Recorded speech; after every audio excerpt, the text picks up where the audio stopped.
Oj, Kelles, klar. Oj, tog mig på. Jag har varit på Jesuit. Sväva som mig oavsett. Somarna är halkat så. Men det är man att få. Pappa säger en så tisdag. Pappa var din och var hemma som sagt. Och var välkomna så pappa. Now, we go below.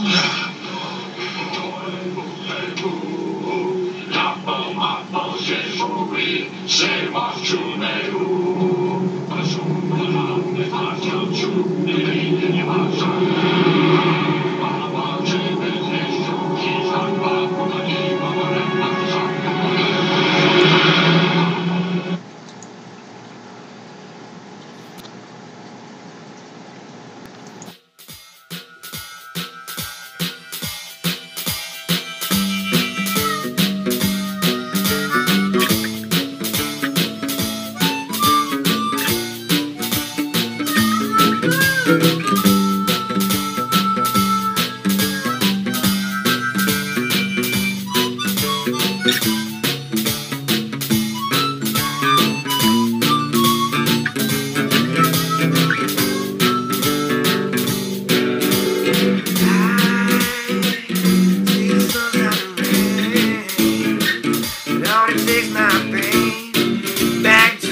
in my heart and baby down in my soul.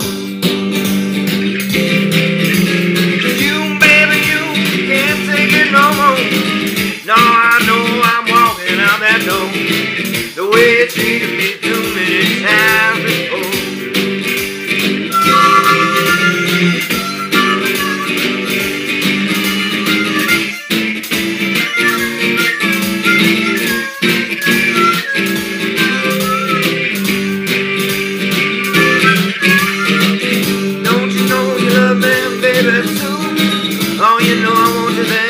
Right there with you.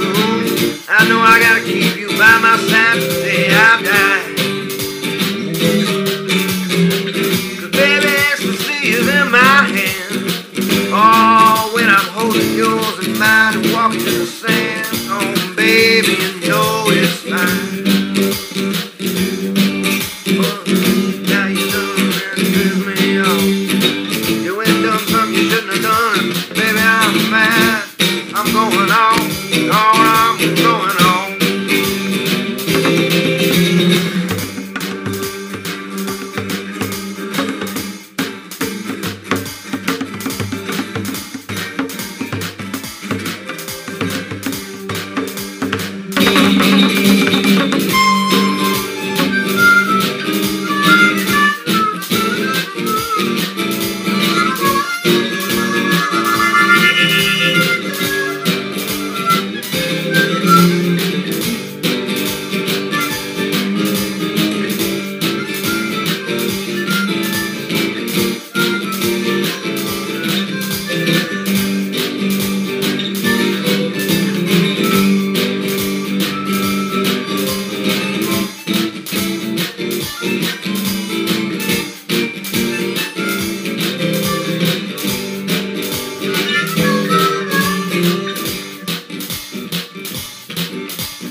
Good morning.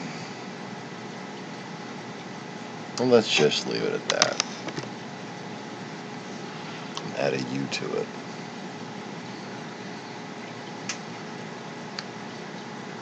About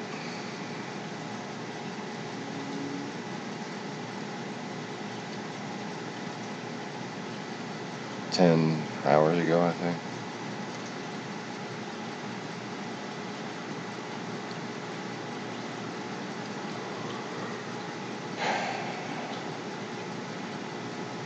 Senator John McCain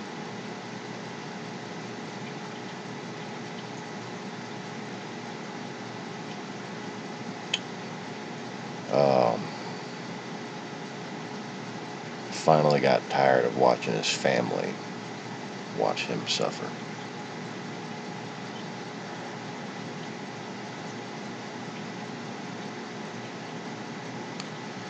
Now, I don't often do the crossing over with John Edwards thing, you know.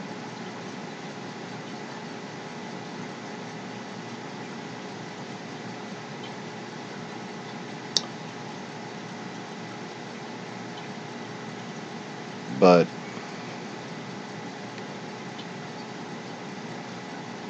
if Meghan McCain used to watch Deep Space Nine with her dad,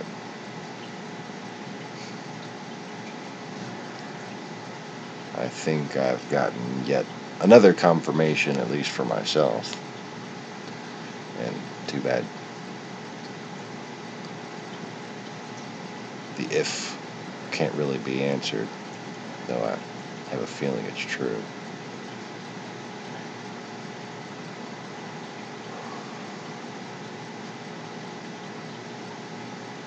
Confirmation that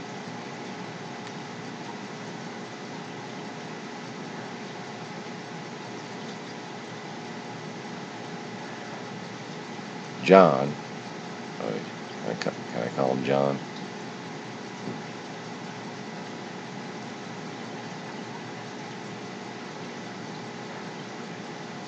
Is feeling much better.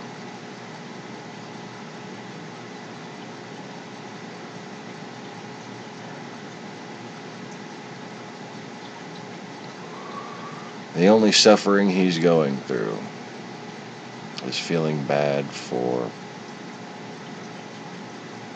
his daughter and his family. And people who just didn't want to let him go.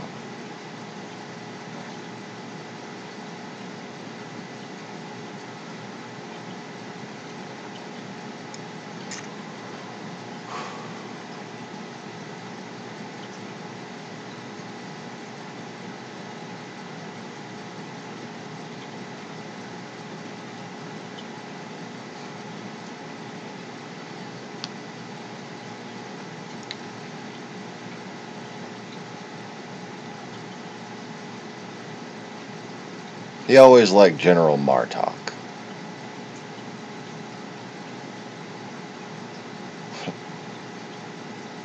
I can see why.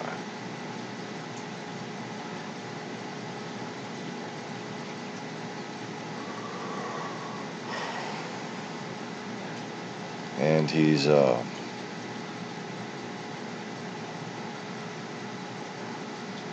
made two things very clear to me.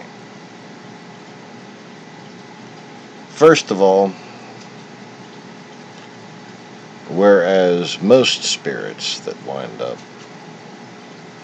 visiting me after some public death has occurred, they either remain in their not elderly, but elder bodies, their elder forms. They just,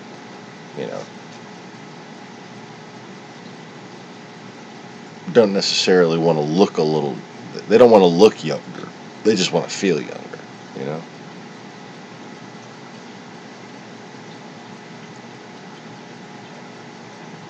especially when they're waiting on their spouse, which is usually the case.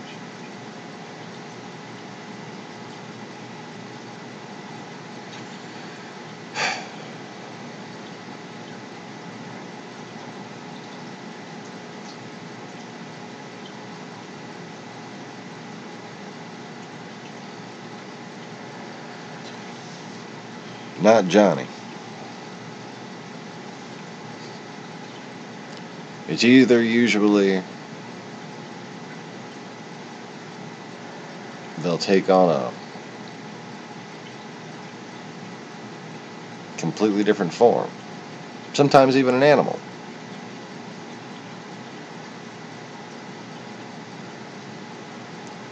But Johnny, he didn't want to just be old John McCain. Didn't want to be, well, General Martok just yet.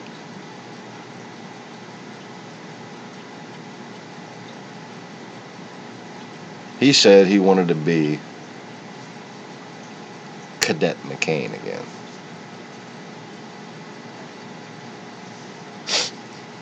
For two reasons. One, because he missed how good his wife looked. He missed how good his wife said he looked in his shorts.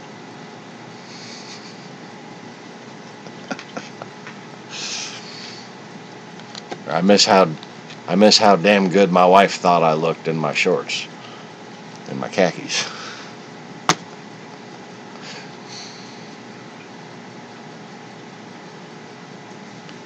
And the other, also to do with his wife,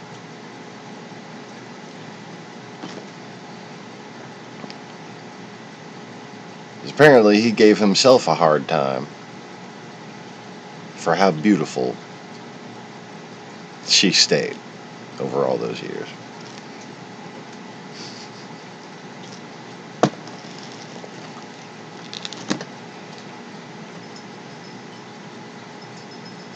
And he would like me to make some jokes about how ugly he was by comparison, but I will not indulge it out of respect.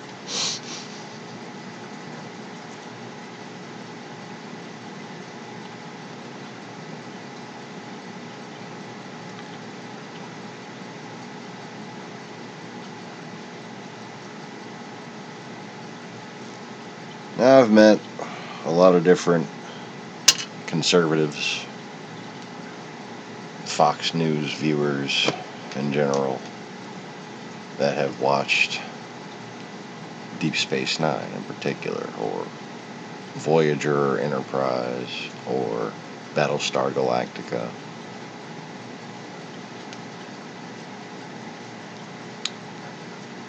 And it makes me wonder, how bad is the programming on Fox News while these shows are airing, that I've met so many people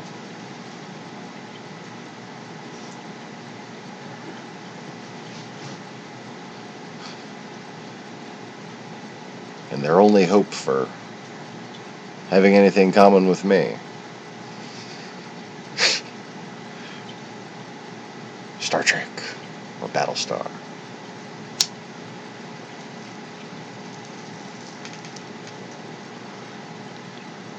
And apparently Deep Space Nine was a big thing. I don't know why that comes as a surprise to me, but apparently, like, lots of conservative Southern people, apparently in Arizona, like Deep Space Nine. You know, in Texas, it was more Battlestar.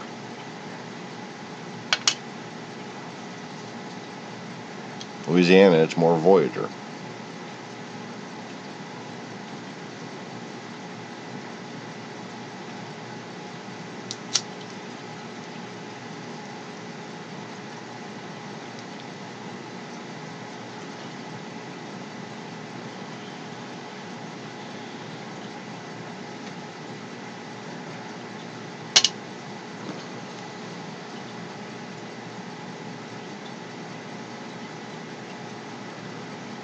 But I wish, like, I wish I could reach out to, you know, Cindy and Megan and just let them know.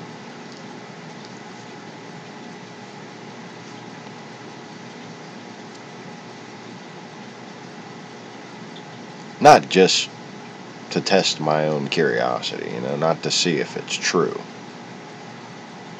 I'm not really worried about that. I'm pretty confident, you know. I have faith.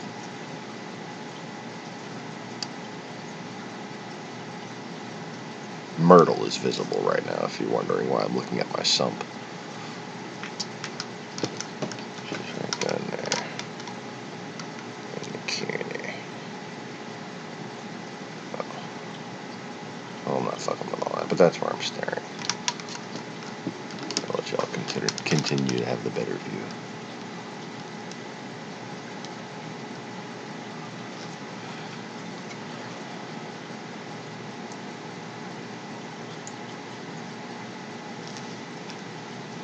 Anyways, you know, I just want, like,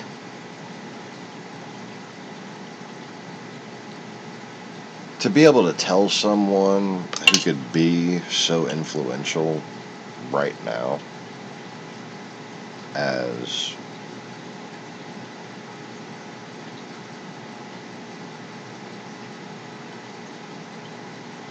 Cindy, but Megan McCain in particular, you know, because she's co-host of The View, you know, and she can fucking basically make news at this point if she wanted to.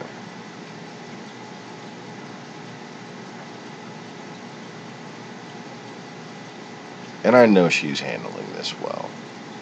I know she's prepared for this. I know her faith is strong.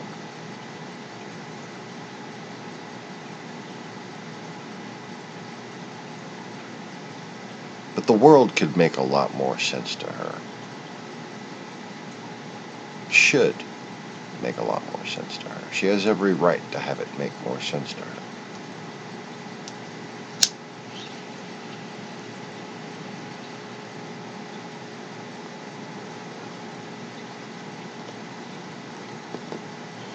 You know, she didn't get misled into this and that Republican propaganda talking point because she's a bad person. You know, that's what I'm saying.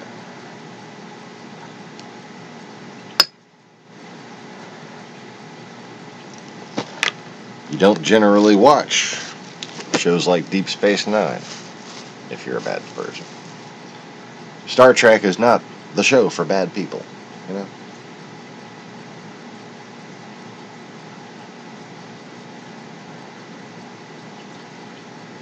That's why I don't give up on, like, you know, the godless liberals of the world. Because, I mean, Star Trek, you know? It's plain and simple. But I think it would be a fascinating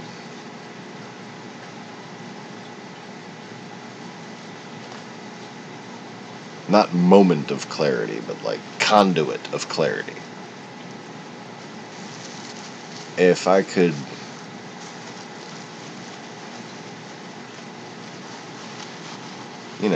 answer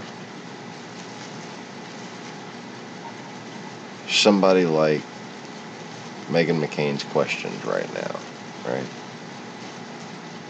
And let her know.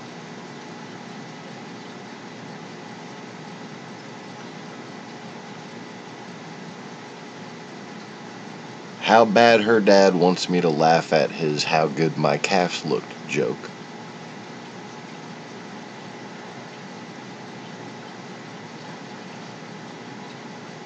And that he gets to be in command of a Klingon battlecruiser.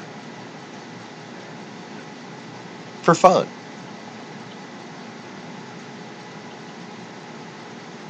General Martok.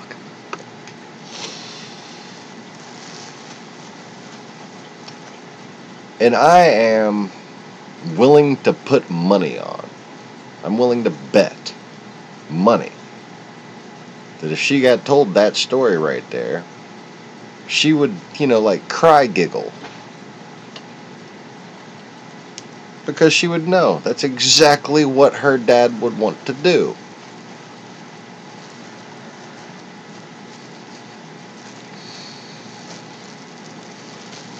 Just because he doesn't like fucking Romulans very much, like.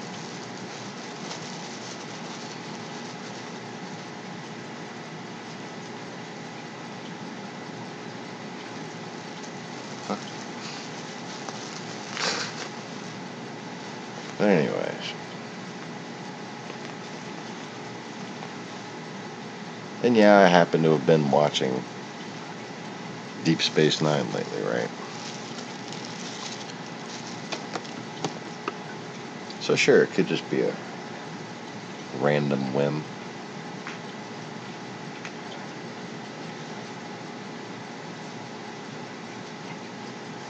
But it's not as though my random whims have ever failed to lead up to extreme circumstances.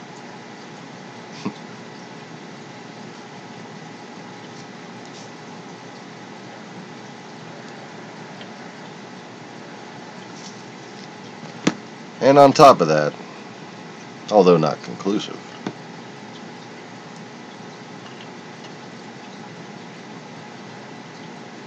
it just fucking makes sense, doesn't it? If you've watched Deep Space Nine, if you know who I'm talking about,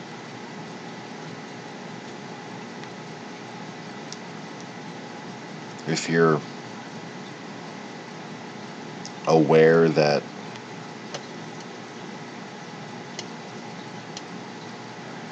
not only that there are in fact girls who watch Star Trek, but have dated enough of them as I have, and been friends with enough of them as I have, girls who like Star Trek, to be able to kind of tell, and you can't really like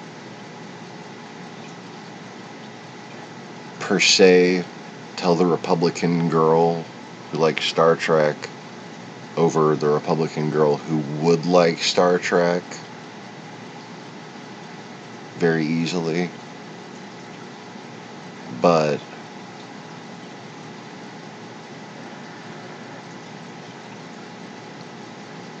there's not a whole lot of different influences that somebody my age has had that can, I don't know, like reflect at the level of the alpha wave, if you will, of the brainwashing of the false church and Fox News and all of the other things that have been trying to make her a bitch, trying to make her act like the people who have stopped caring. But all the while there's been something that's kept her from stopping caring. And it's something that's also kept her dad from stopping caring. And while I would like to say these people's prayers and faith have been so strong, the fact of the matter is, nobody can claim such. And the only people who would simply have the ambition to be seen of men as holy.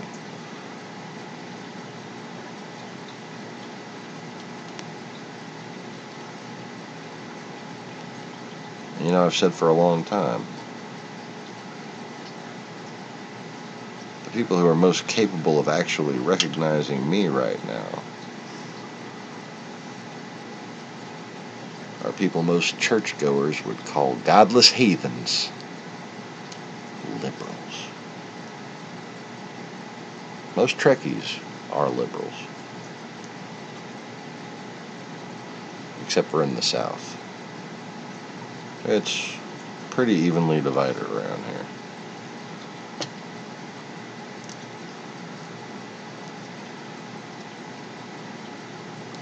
But the difference between someone who has, like, the potential to be backed into a corner in an argument where, like, they finally have to show that they have a conscience, and someone who can, like Meghan McCain, branch out on their own and question authority in a respectful way, and just, they'll play they'll play the party line to a point, but there's a point where they draw the line.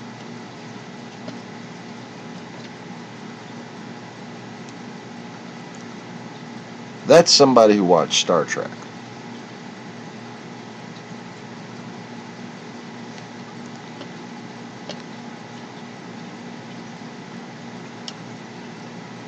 So I tell you what,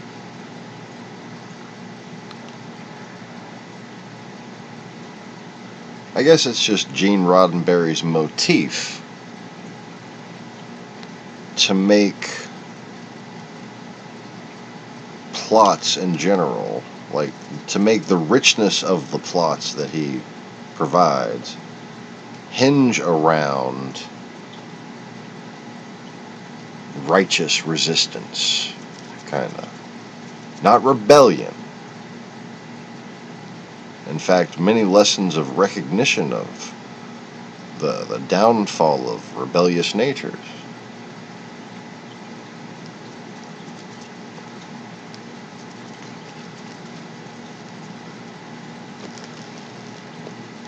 But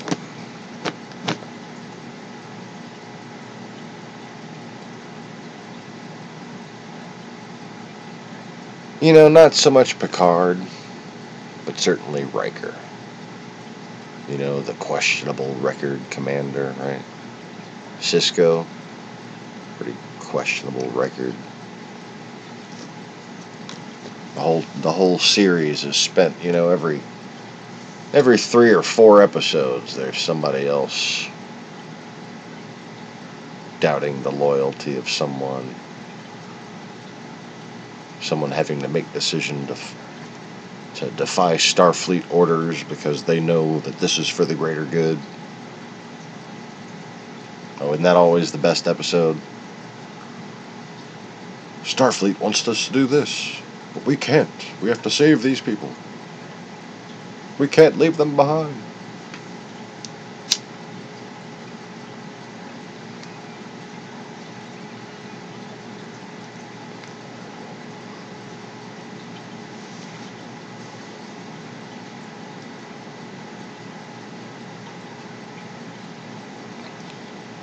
There's a lot of shows that have, like, this motif.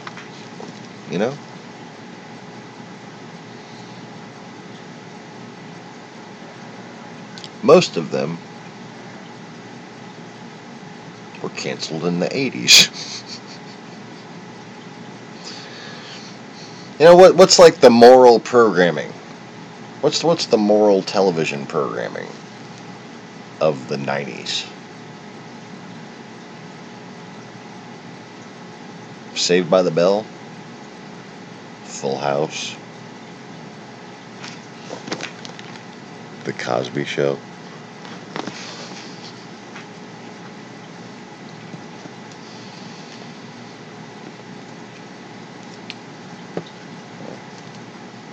Speaking of something to drink, I'm gonna get my coffee.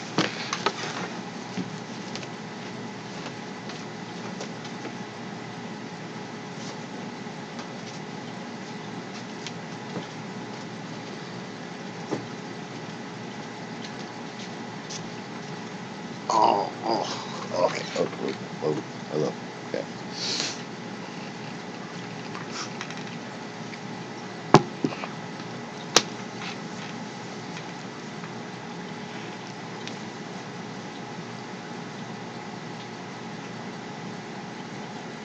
Care Bears? No, wait, canceled in the 80s. Wuzzles! Oh, canceled in the 80s. Who's the boss? Canceled in the 80s. Charles in charge? I want Charles in charge of me. That's kind of creepy, isn't it? You know the theme song? I want Charles in charge of me.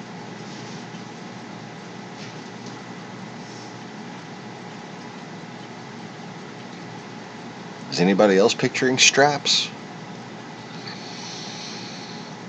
Perhaps a mouthpiece?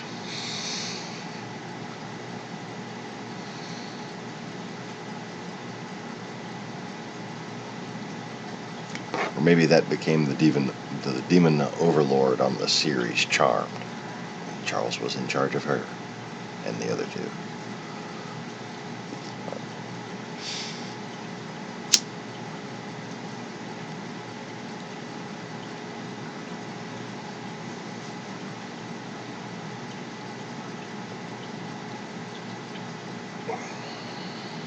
Anyways. So howdy, Emily. Hello, Mr. Rodriguez. We need somebody named Mr. Anderson, just so I can say, Mr. Anderson. I've had so many, coworkers named Mr. Anderson. And it made me happy just to, be a dumbass.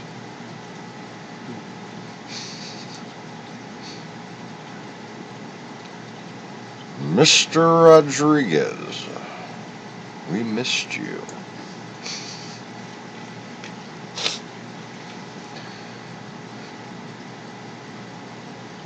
So what do y'all think? What other major television series that aired for enough time to be foundationally influential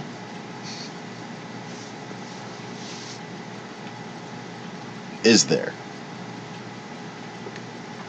other than Star Trek?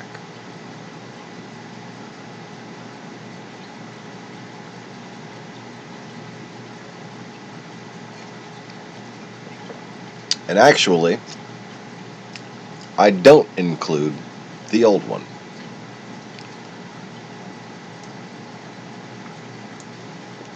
I'm on a plane. Sorry. When everybody says they're on something, I always think of the Old Spice commercial? I'm on a horse, you know?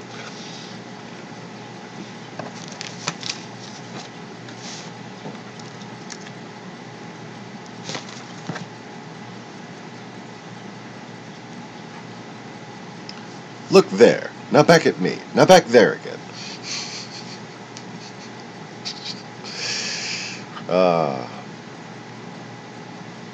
I want to get the transcripts of those commercials just to read them for fun. Those fucking things are great. I love those fucking commercials. BBC Merlin, short but liked it. Right? There's a lot of them little ones here and there. They always seem to get fucking canceled too soon, don't they?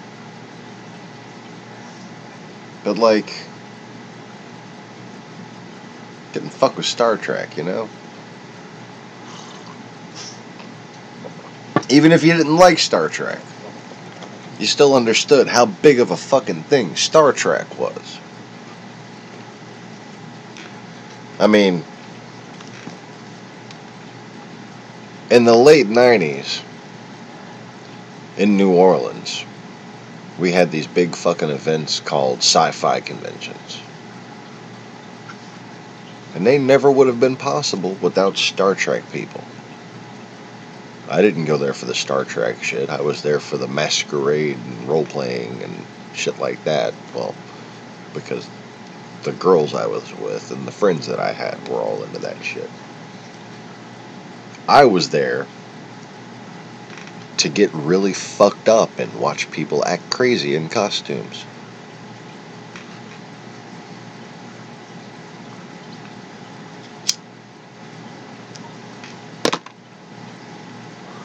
And because I have no problems living off of nachos at the hospitality suite. Yes.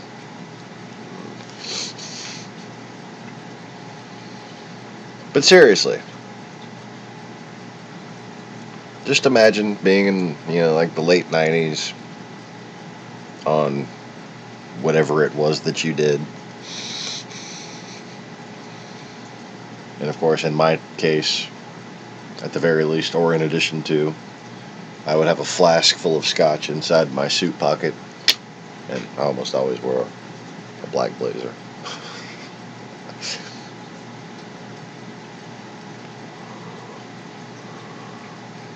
Usually with a Harley Davidson t-shirt underneath, and like a chainmail wristband on this side, spikes on the other side. Ratted up, torn up, baggy ass blue jeans, and a suit jacket.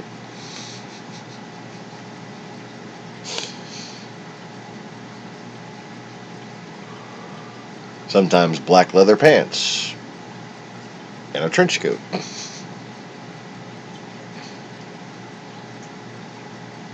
But just my casual motif.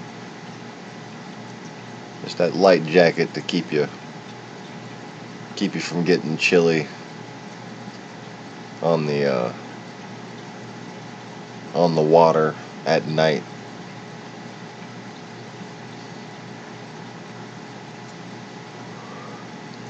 And because something had convinced me that chicks dug it.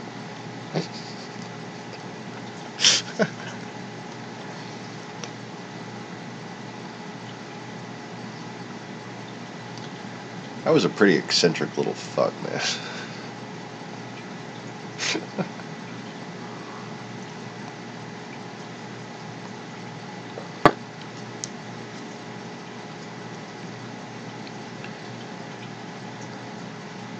And if you're my age, and you look back in the 90s, chances are you remember what an interesting person you were. And anybody in New Orleans, really. It didn't matter what the fuck age you were. In the late 90s, you were partying your ass off, man. New Orleans was like one of the party capitals during that period,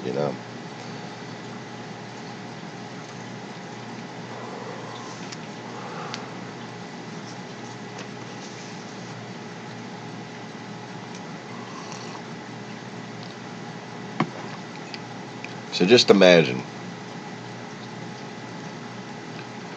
these conventions, maybe like 2 or 3 of them happen per year, right? And you go to them and you see all your friends from Rocky Horror, all different fucking bars you hung out with, every school that you might have been to. Basically, it's a place for all the geeks and freaks together in one place and get really fucked up and have a good time.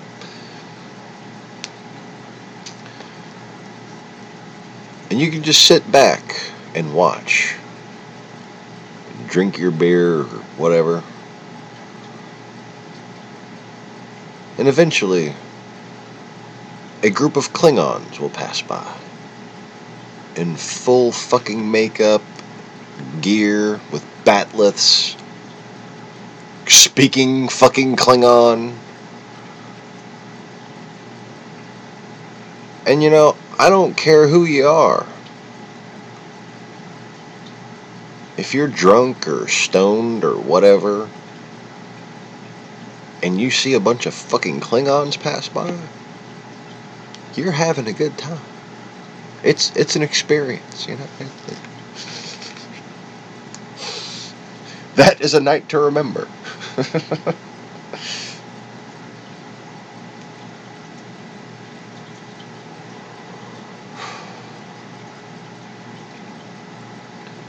There were like werewolf and vampire games too at these things, right? And I had this friend of mine, still friends with him actually. He was a storyteller. Okay? It's a very important role in role-playing games. Because they kind of run the story, right? They get like a basic plot and like the different main things that are supposed to happen, and basically these people are in costumes and live action pretending to be these people in this movie kind of thing that's playing out at this hotel.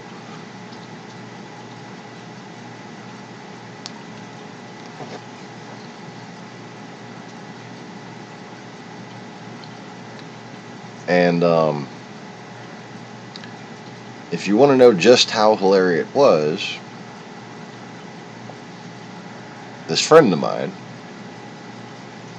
when he would do the storytelling,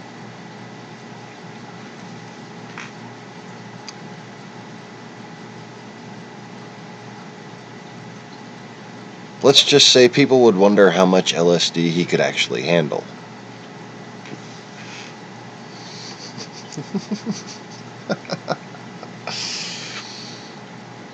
I mean, his eyes were fucking black, and he just giving orders, and it was fucking beautiful to watch. I mean, it was just fascinating. The shit that he could come up with, and the delivery, and the leadership, just zonked out of his mind. And just chugging down the Romulan ale, too. Oh, yes.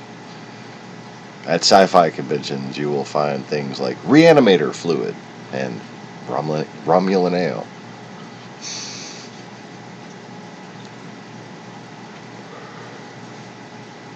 Interesting ways to get drunk.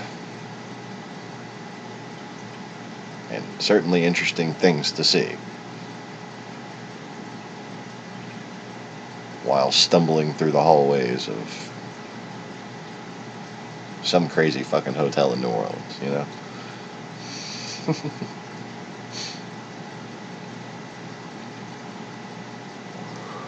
And like now, I've shared so many fucking memories at those hotels. I just like passing them.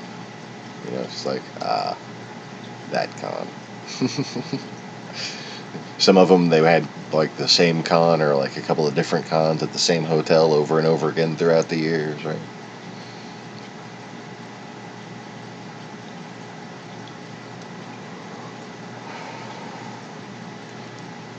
I'm not going to mention which ones, because then if the Russians invade, they'll just make sure they destroy them, just to piss me off, you know.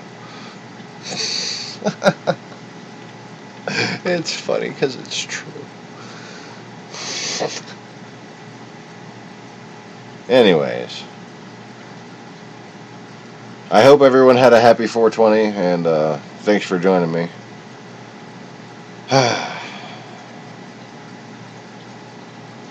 It has been one hell of a week.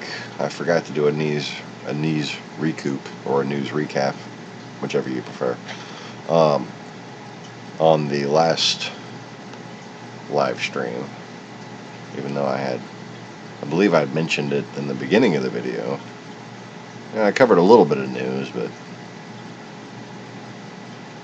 I suppose I'd like to discuss some of that at some point during this broadcast.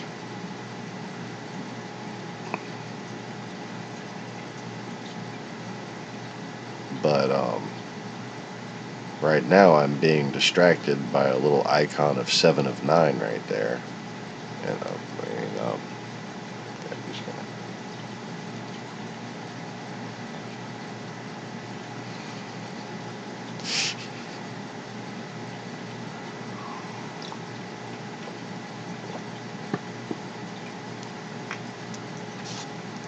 And all I can say is, if you don't know who 7 of 9 is,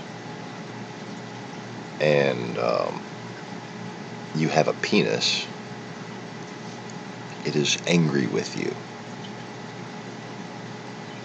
Did that make sense?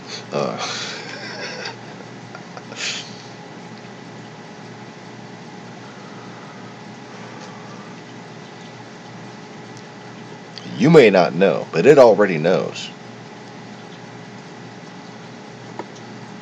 All penises are born with the genetic knowledge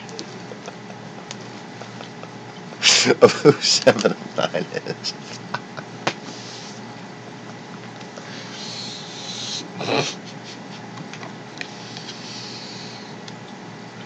That's funny. I don't care who you are.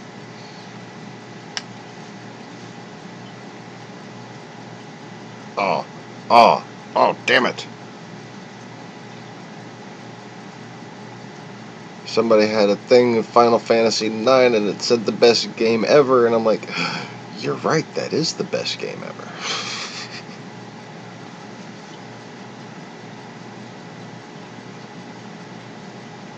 And you know what?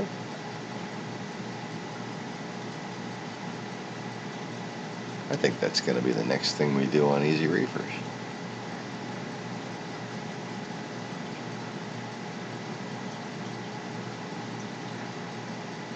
Because, like,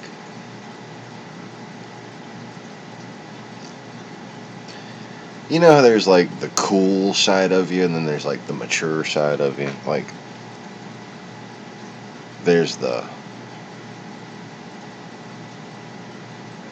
I don't know, like, the nostalgic judgment, and then there's, like, the more relevant judgment, or the broader perspective judgment. Sometimes it's the masculine judgment versus the feminine judgment, you know?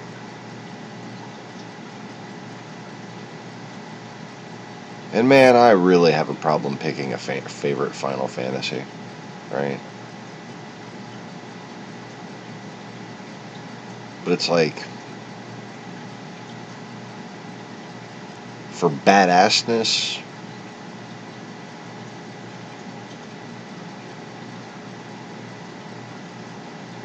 seven, you know? Like characters and backstory, 7, right? Sephiroth, for fuck's sake, you know? Oh. And for addictive gameplay,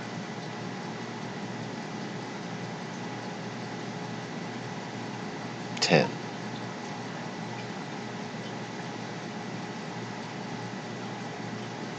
But for overall fun of the fucking experience of the game, you know, like the game for the game's sake, like the storyline, not for its depth per se, as far as like badassness, but its depth as far as like existentialism and, you know, like tying together all the previous Final Fantasies. Final Fantasy IX.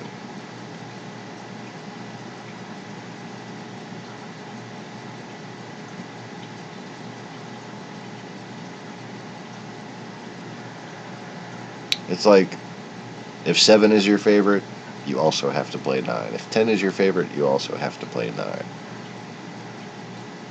If 13 or 15 or whatever is your favorite, you also have to play 9. It's like Star Trek. It's like one of them things, you know? It builds character and friendship, kind of, because you get to see these characters evolve and develop a perspective on life from ground zero. Like, from just having no memories of anything and having to, like, relearn morality.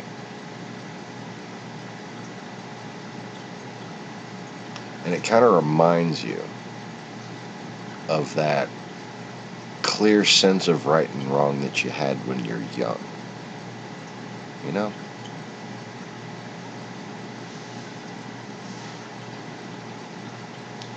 And you know,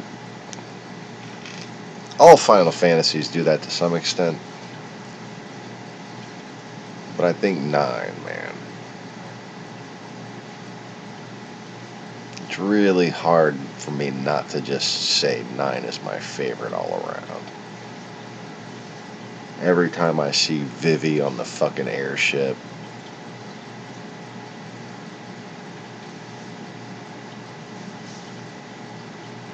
facing off against the fucking Wraith, you know? Come on.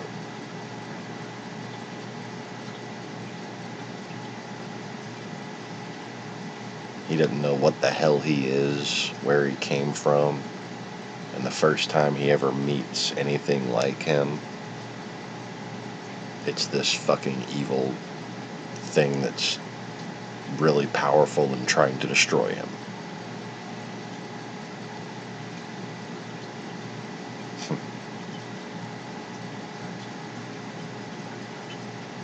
Maybe that's just a familiar experience to me.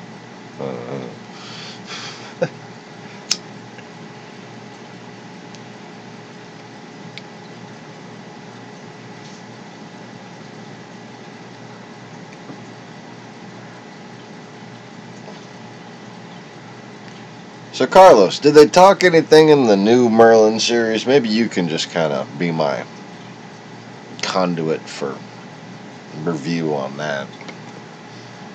Tell us about the series. Tell us what you think about it. And, of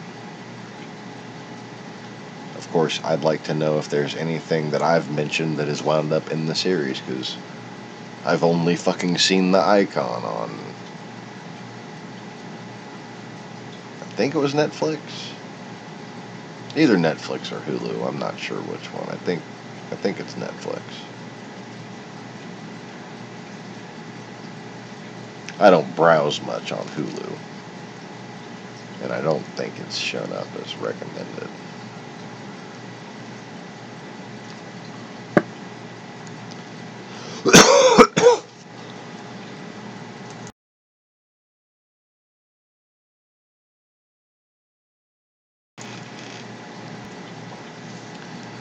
My Hulu usage has become pretty strictly defined. I go into the bedroom, I turn on my PlayStation, I put Hulu on, and I play the next Bleach episode, and then I go to sleep. Every now and again it'll be like a good fight scene or something like that catches my attention. Oh, I don't remember this part too well during the bounce season or something like that. But usually it's just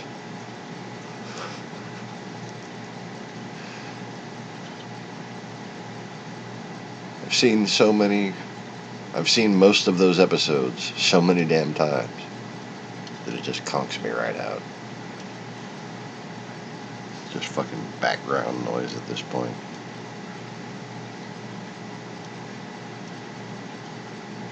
However, if I put it on in Japanese, then I wind up getting awake and curious and starting to read the subtitles and trying to learn Japanese. Anyway.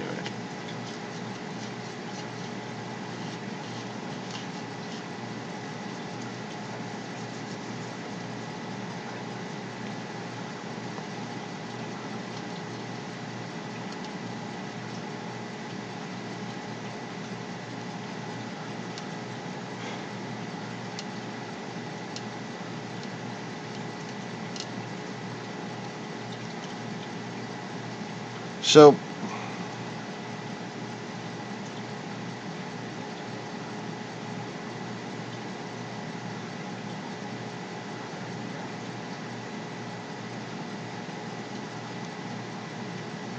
we need in this country, in the West in general, in this world,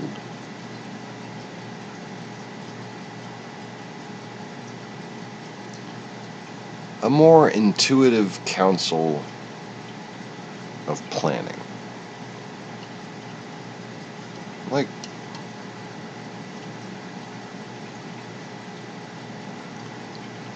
utopia is a dangerously misunderstood word, but just for the purposes of conveying this idea, I'm going to use the word utopia. A council of living leaders that is both responsible for determining and honoring the legacy of our past leaders, but also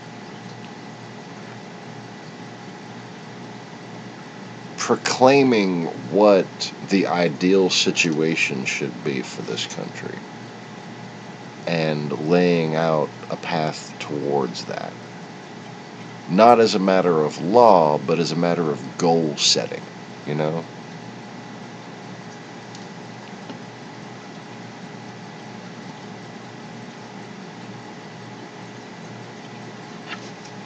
Like, there's things that form a society and determine how well it functions. And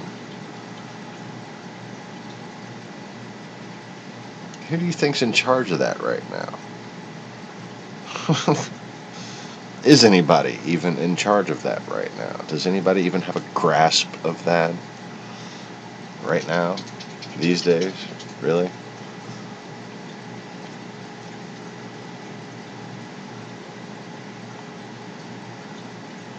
If you really look at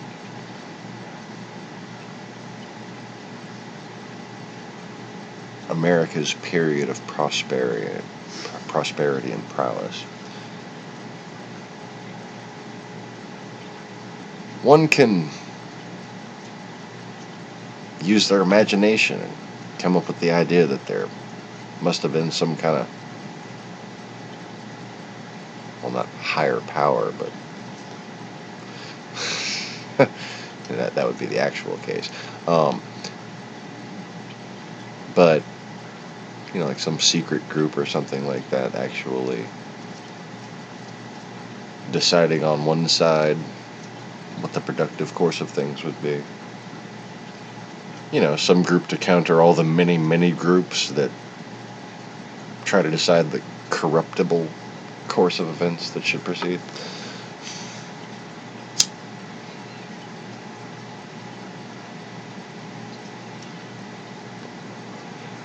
Oh, there's plenty of groups that are like, here's what's happening, here's what we think are going to happen, and here's how we're all going to take advantage of it. No, not that kind. I'm talking about a group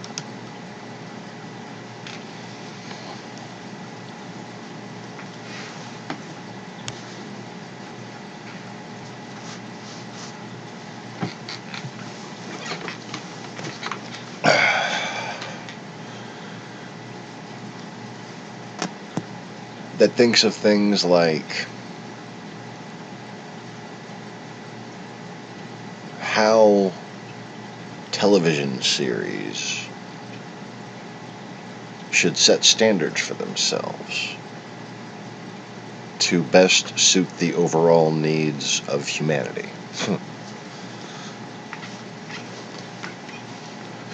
How to not be irresponsible while entertaining. I think we all could agree I probably could use some of that advice. But I'm not really fucking trying to be an entertainer.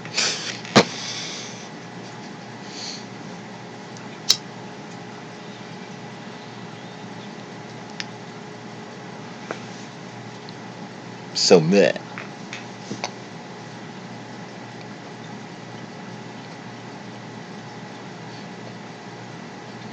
Oh my god, just that one little looping gif of Vivi is like making me just want to play Final Fantasy IX.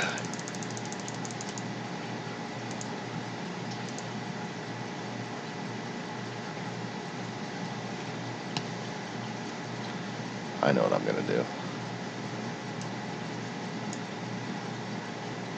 Just gonna get like a little fix in.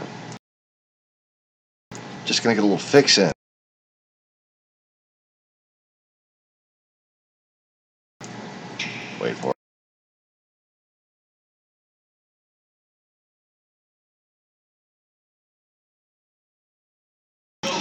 What the hell is that?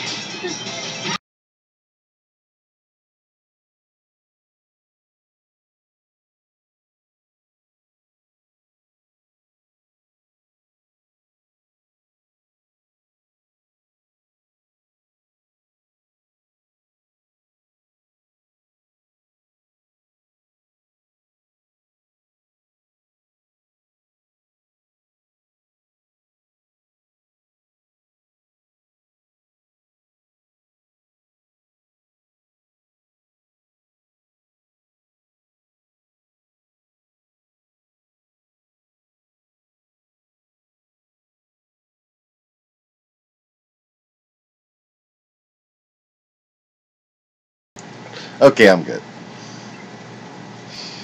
But what the hell was that video?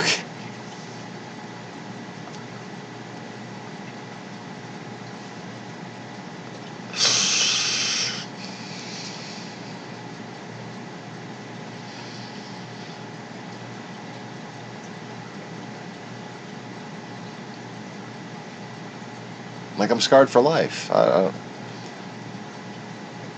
What was that porn? Like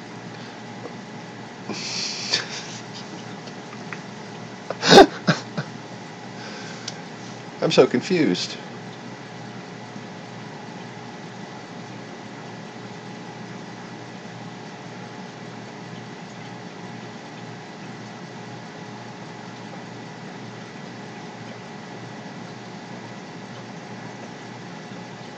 Anybody want to explain what that was?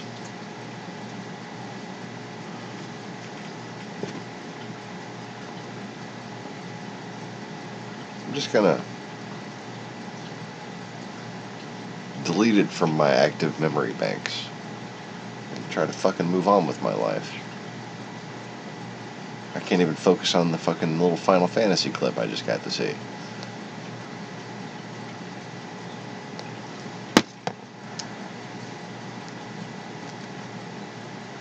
Well, if I'm gonna do a 9 stream, I'm gonna do it on the Easy Reefers channel, so I can, actually have some non-political monetizable content,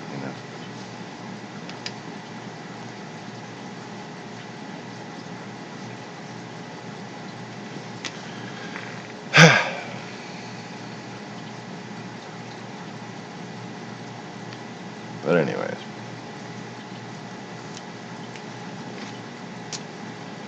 back to what I was saying. Oh wait, do I have anything written on my notepad that I haven't said?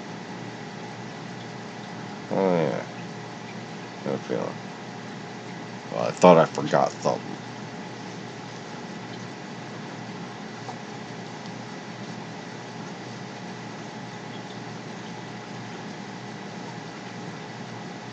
Jesus Christ was so far ahead of his time, we still don't get it.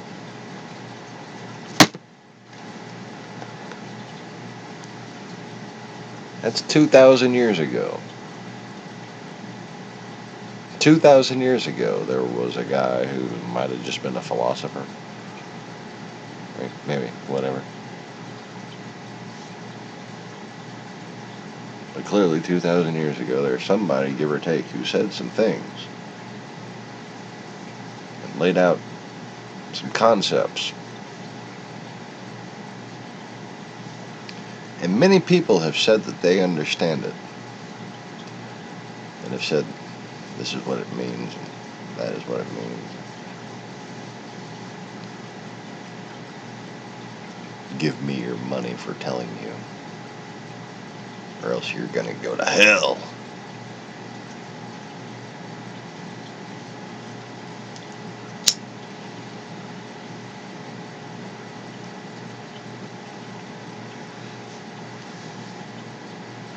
Those people often make me wonder if their Cadillac is the vehicle in which they intend to drive their parishioners to heaven. Maybe that would explain why they have so many of them.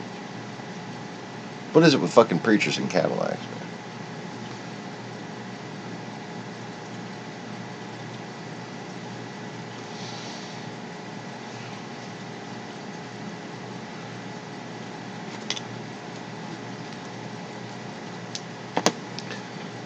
But,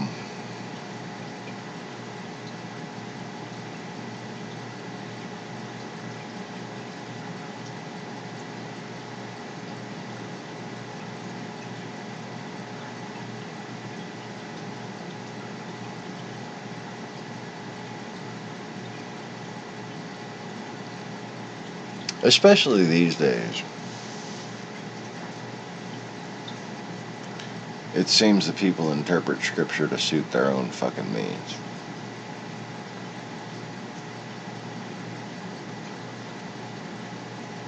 And you know, like, there's times when that's not even necessarily bad. There's times when, you know, if you find comfort in scripture and you find a different meaning that applies it to your own life, you know, I can't hate on that. There's no reason that would be a bad thing.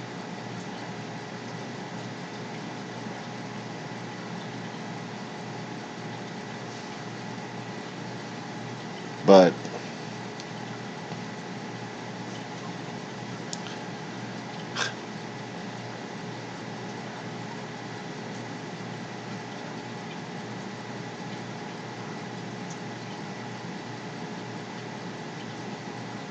to try to find scriptures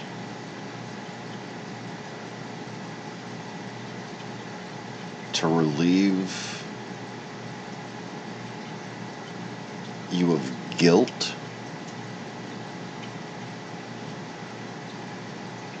or to relieve your support for someone, you know, or to sanctify somehow your support for Donald Trump or for this and that political party even. Really, to go into scripture to try to justify voting Republican and then trying to teach a congregation that didn't come there for a fucking political anything.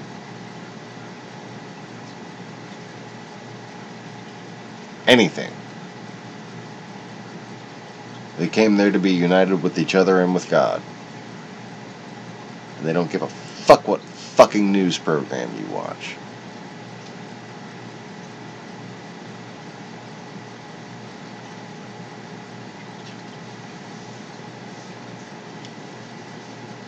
And people going in churches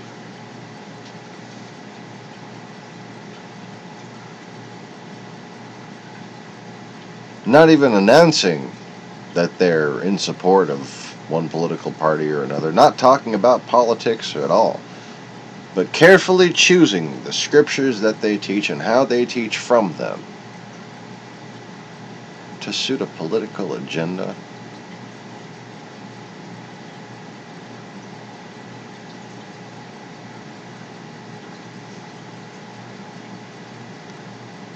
And I'm sure these same people get angry at the idea of people calling Jesus a liberal, but compared to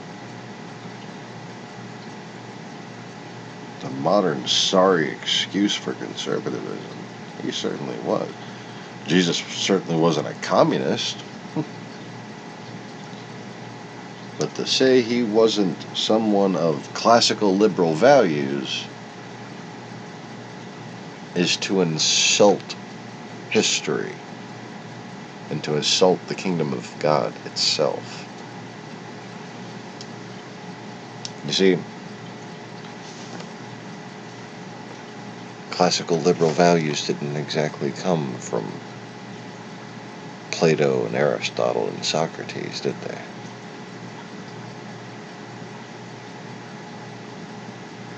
They came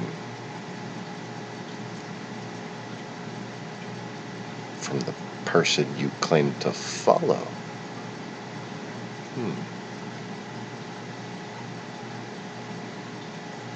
In what we now call Republican democracy, or actually No. The correct word for it is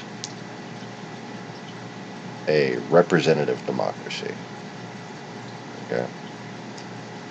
All this shit about whether it's a democracy or whether it's a republic in America, it's nonsense. We've known for quite some time what the exact proper wording of it is. It's a representative democracy. That's a cross between a republic and a democracy, basically. For lack of any motivation to get into the specifics and explain. But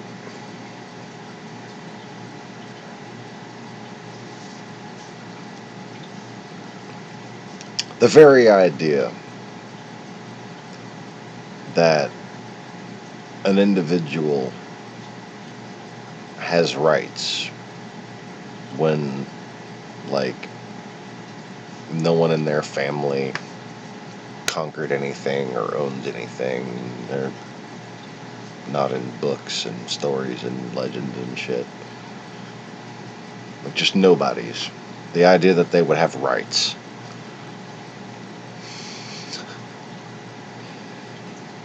You, watching right now, chances are fucking nobody, just like me. I'm a fucking nobody. The fact that I have rights. The fact that you have rights. Even if you're not in America. If you're watching this right now, you've got significant rights as a human being.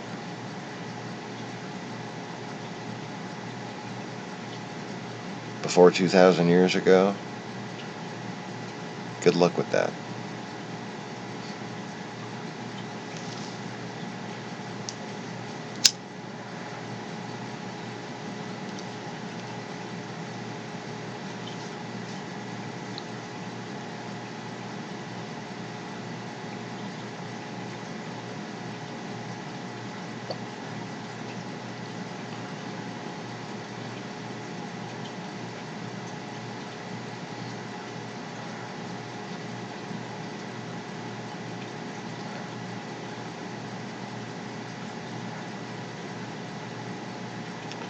You know, somebody once asked me how many times I've been back since then.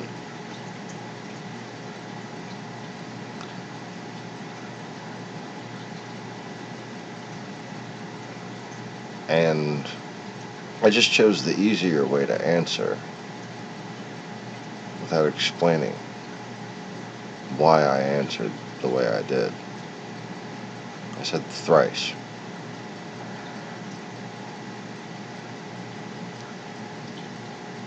Because when it comes to lifetimes in which I will have singular moments of clarity the same way as most people do, maybe have an intuition as to what I'm connected to, and maybe even guide my entire life in accordance with that, without being fully aware.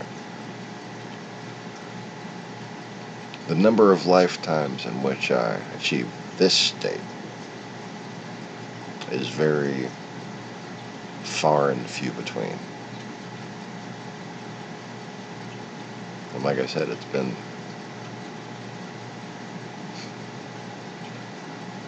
$450 years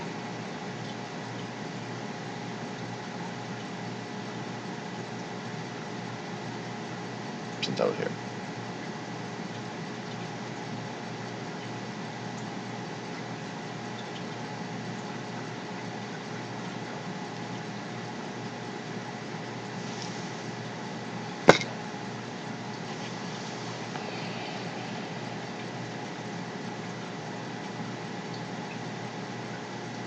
But to think of how many lives I've lived,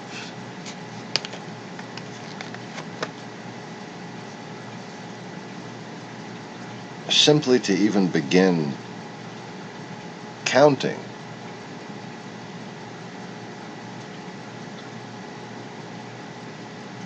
parameters have to be given. Oh, lots and lots of parameters. Um, starting with, in what universe? Then, corporeal or non-corporeal?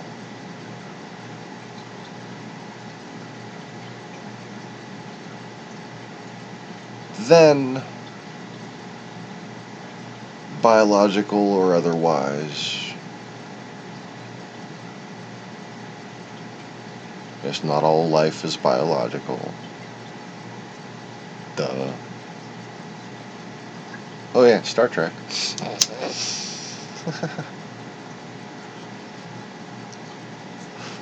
Oh, Star Trek when I was little was just like brain food.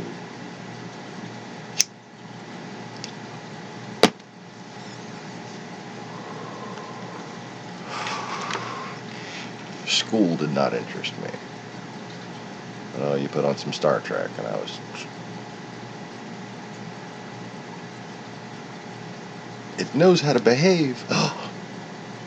Yes. If only somebody else would have figured that out other than me just now. Wait, what?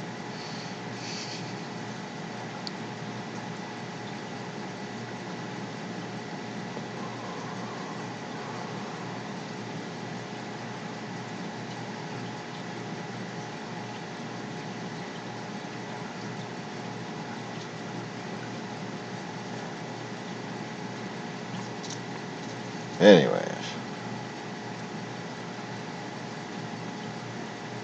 So, presuming biological.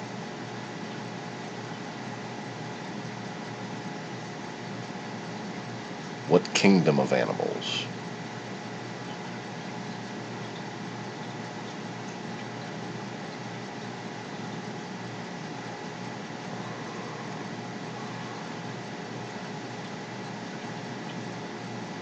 Single-celled, microzoa, protozoa.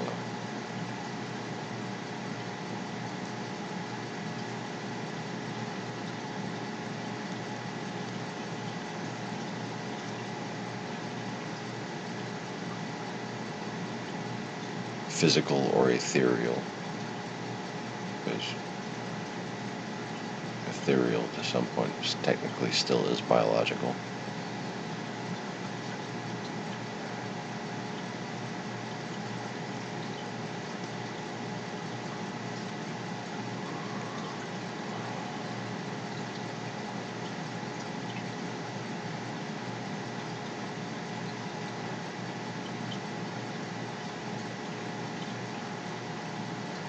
But before proceeding any further, but not necessarily having to backtrack to the beginning,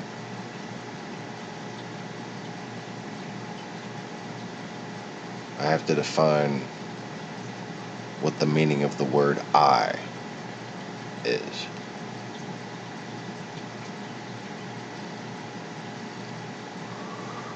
Because at this point, there are biological organisms, just as there are ethereal and non-corporeal,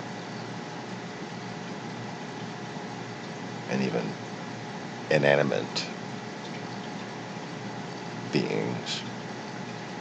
Well, that's a fun contradiction. Like rocks. You can be a rock.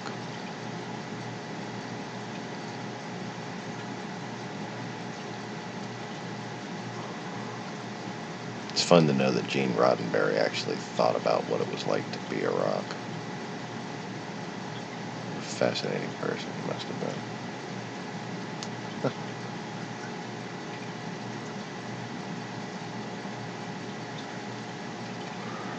It certainly more than occurred to me.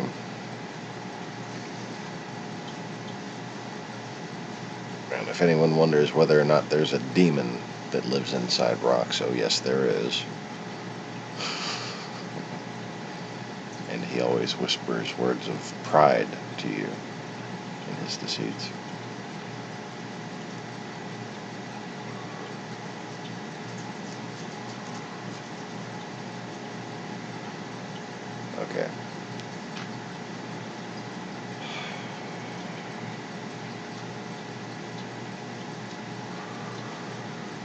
But, sorry, I didn't have time to have the whole spirit pressure battle thing.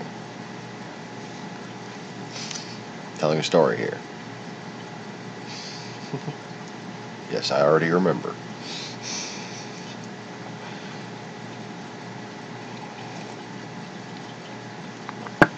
Ah.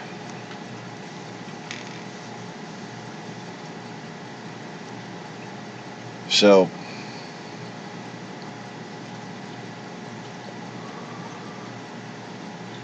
with crystals, if you're going to be a crystal, you're going to be a rock. You and anyone else being that rock or that crystal will be all of that crystal or all of that rock, all of that element.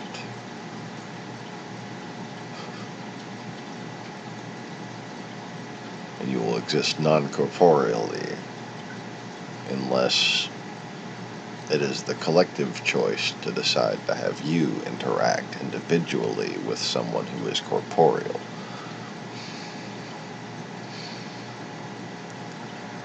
And the same exists for spirits that wish to inhabit a type of microorganism or photosynthetic organism, coral, plant, anything but a tree.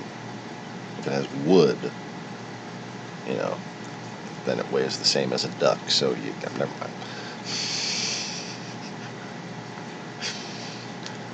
But, wood is actually a different form of existence, even as it grows.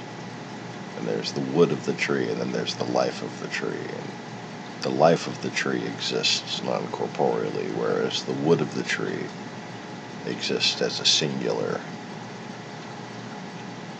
inanimate or spiritual object, depending on how you look at it.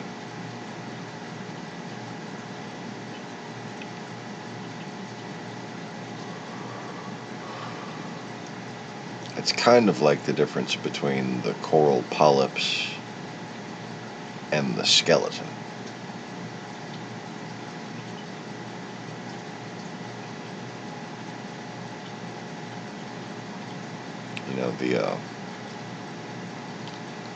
The polyps of one DNA strand can populate over thousands of miles on hundreds of different reefs. And each one of those polyps shares a non-corporeal consciousness. And people who wish to be that coral can share in that.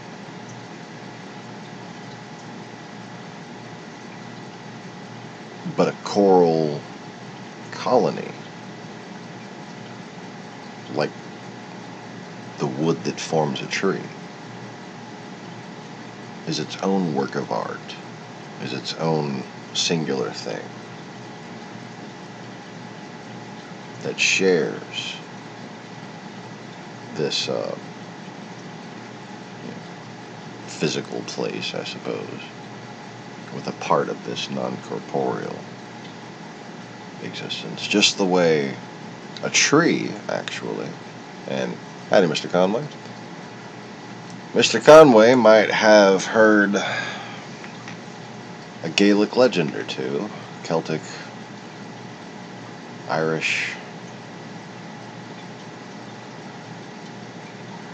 about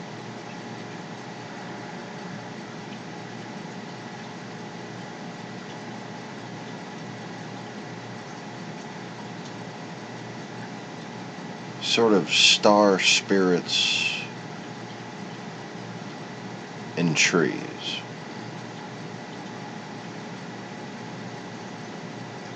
And instead of just trying to get it into a single phrase, let me just explain what I was thinking before. Excuse me.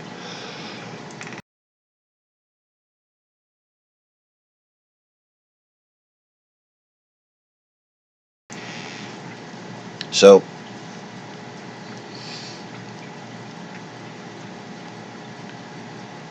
each tree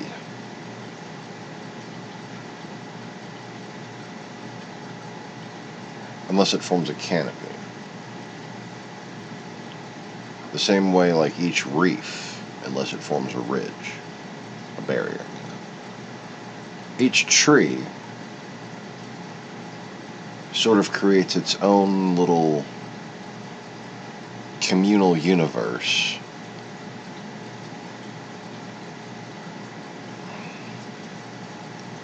Not like a star, more like a galaxy, but the only way it is going to have complete commonality in the esoteric sense with a galaxy, or the only way a tree can be actually bound to a galaxy, is if that tree is planted from a seedling at the grave of that person during one of their ascended lifetimes. Okay, so that's not exactly a common type of tree.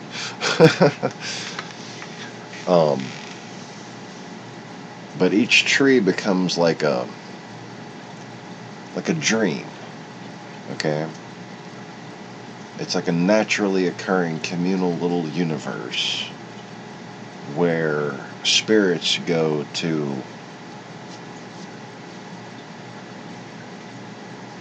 do everything from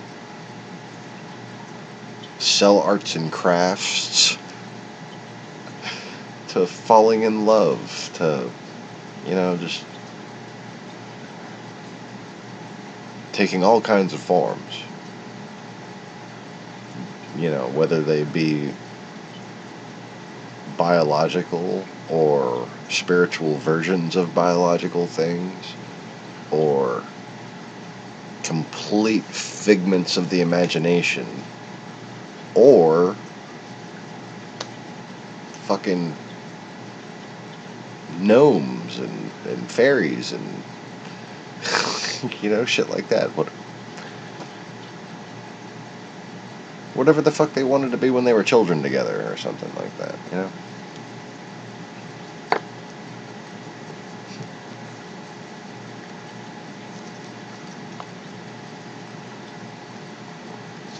Kids will often have daydreams about this while climbing trees. And there's been a few good cartoons that remind me of it. Disney movies, things like that.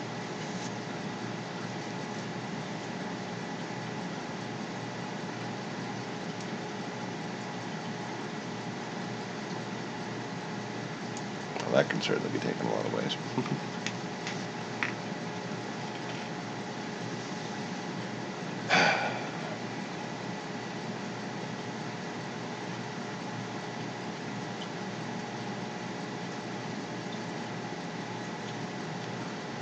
So then, after I get down to, species,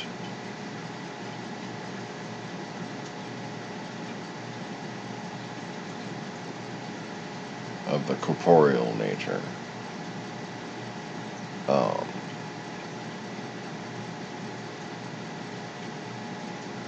then once again I have to refine the parameters of what the meaning of the word I is, because then when it comes to sentient beings, and sometimes this includes animals sometimes prey. Sometimes an animal figures it out, yeah. Those are profound stories.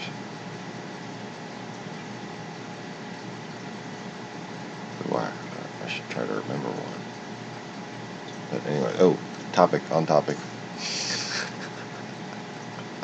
Ow. Oh, damn.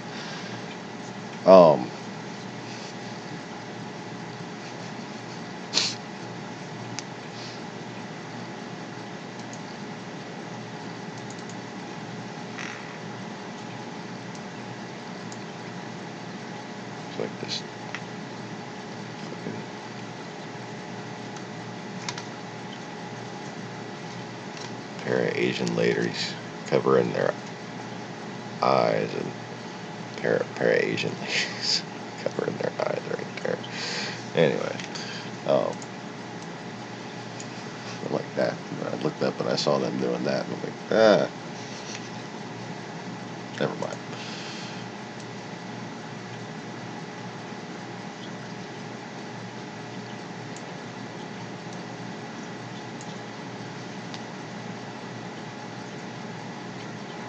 It would have been funnier if you could actually see what I just saw.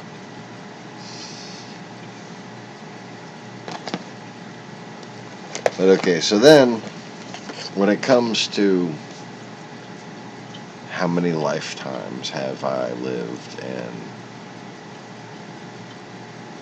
physical, biological, corporeal beings that exist in this universe, in this dimension, on this planet, on this, in this realm.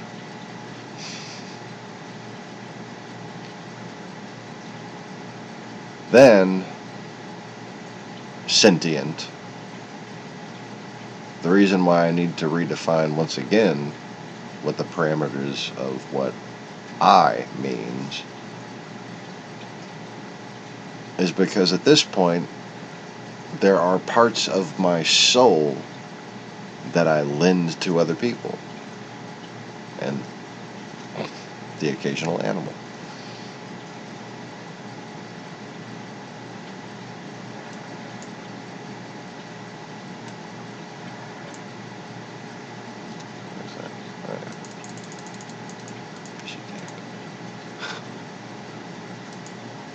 There we go.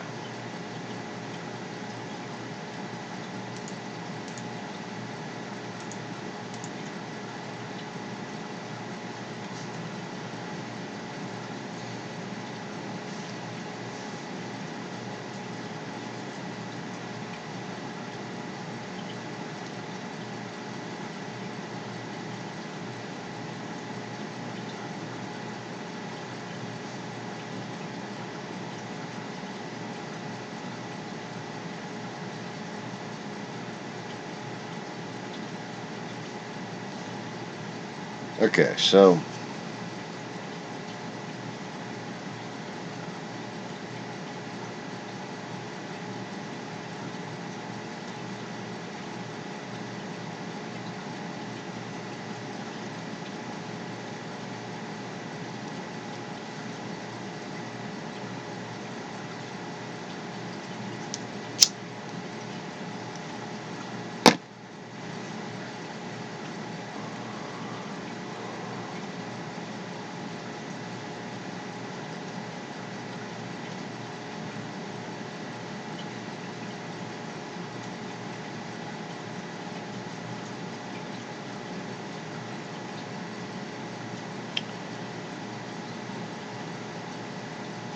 I don't know why the hell this is coming to mind, but I'll try to make the best of it as I go along.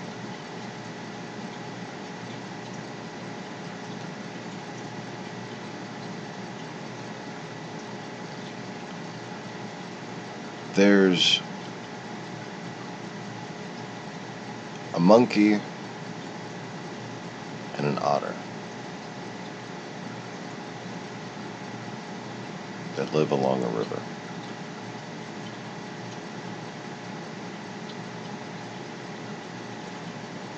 And they met when they were both young. And their parents used to let them play with each other.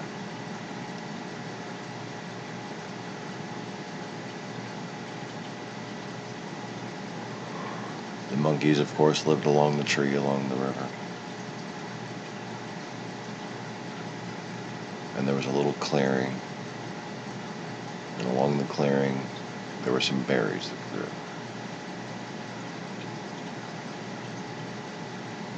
And the monkey and the otter, they grew up eating the berries.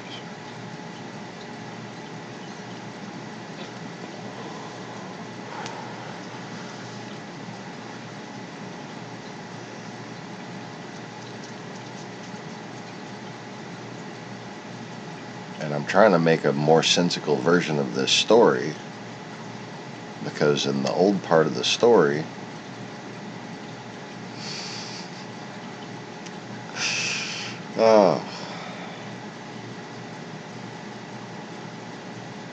apparently the way I've told this story in a previous lifetime,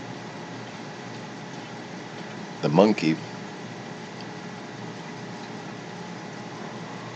one day the monkey picks up a stick and flattens the otter's tail with it.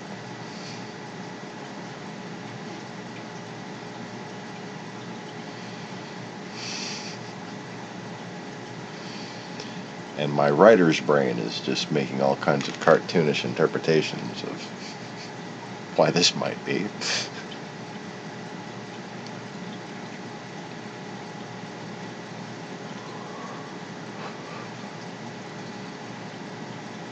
But as distracting as that is, the resolution of the story is pretty obvious.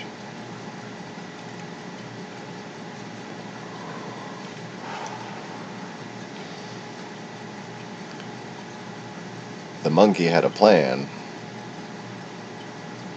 that would benefit himself. And he knew that it would benefit his otter friend as well.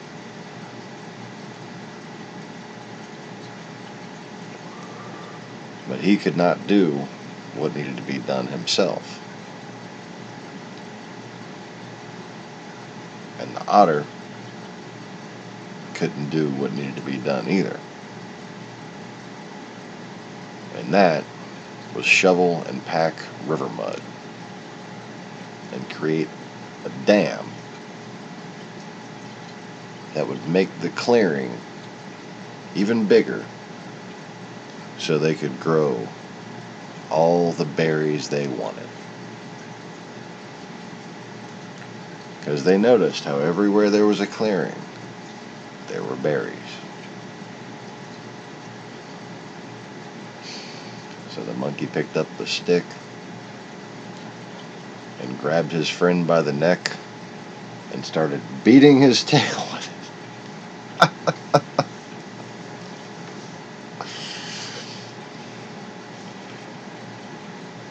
And the friend, the otter, he didn't understand the monkey's plan. He didn't know what to do. He thought his best friend had betrayed him. And he didn't know what he was doing. He just knew that he was beating him with a stick.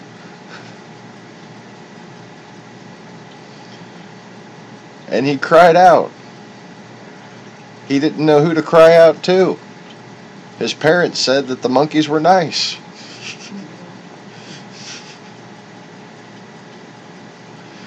He didn't trust his parents. He didn't trust the monkeys. Who did he have to cry out to but God?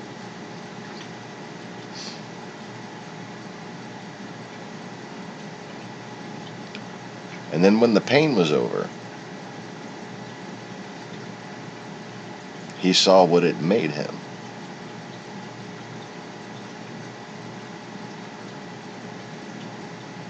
And as the monkey began to gather more sticks,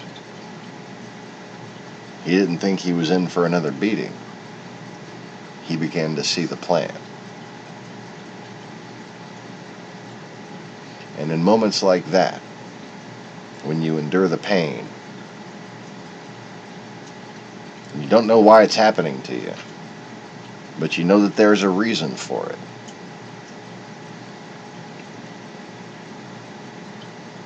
That moment of clarity that comes that lets you see the plan and how it's going to benefit you, even though you couldn't figure it out. How could you? Fucking monkeys just sitting there beating your ass with a stick.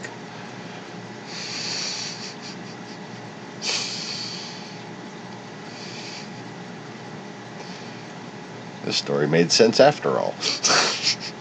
I didn't know how. I just kept going. Welcome to the Lost-Begotten channel.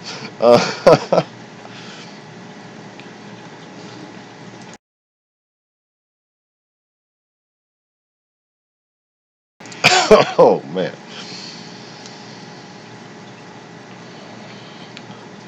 But those are the moments when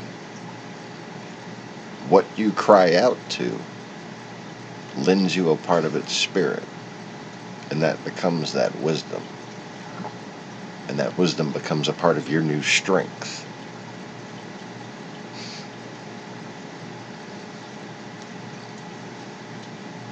So it's kind of like God gives you a Quincy shrift, or he writes a letter on your soul.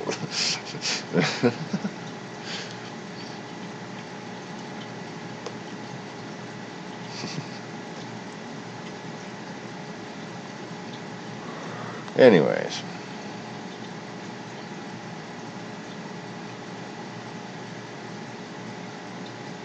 So, I'm certainly not saying that that's a true story by any means, but I remembered telling it all of a sudden, and I remembered the monkey fucking starts beating his friend with a stick.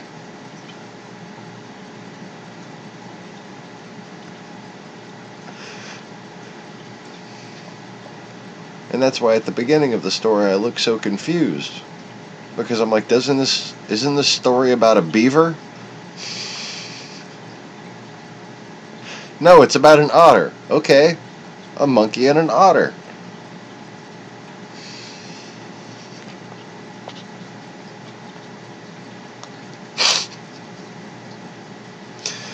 Somebody talk to me and tell me they find this half as fucking amusing as I do. Jesus. Whew.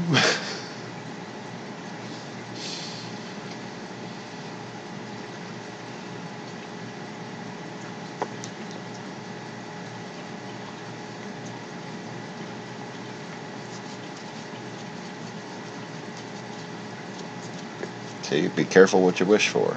I prayed for a fucking story to explain, and I sure as hell got one.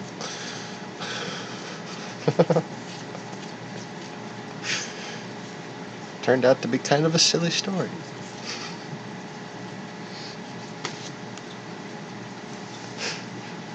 Find it, Conway. I bet you can find it. Where's Maximo, man? I bet you Maximo fucking knows it already. Doesn't it sound like an Asian kind of thing? Sounds like one of them Asian kind of things. Monkey beating an otter. Making its tail flat.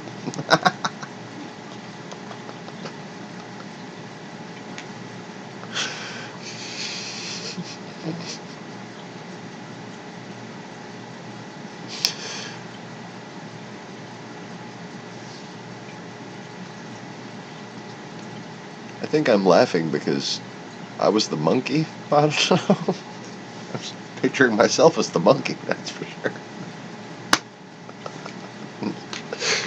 Hey, come here, otter. I got an idea.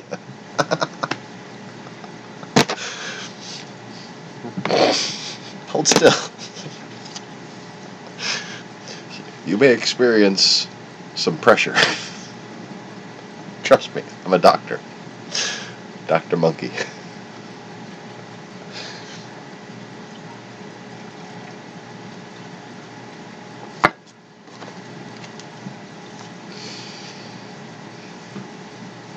If that makes me the Monkey King, I'm going to be very upset. Although I could twirl a staff when I was 5 years old. A metal staff.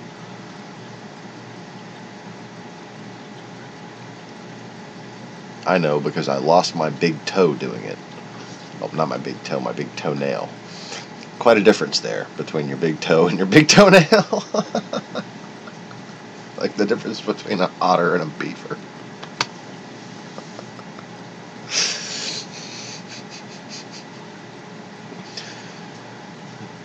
Twirling the fucking staff, doing a little two-handed twirl, you know, just seeing how fast I could go with it, right? And then go, wah! right down on my big toe. Wah! At the end of the staff, like a little triumphant kind of, like planting the staff down, right on my big toe. And I think I might have been 6 years old, actually, which makes a little more sense. I don't think I could have twirled it by the time I was 5. Not a metal one. I'd certainly started learning how to twirl staffs by the time I was 5.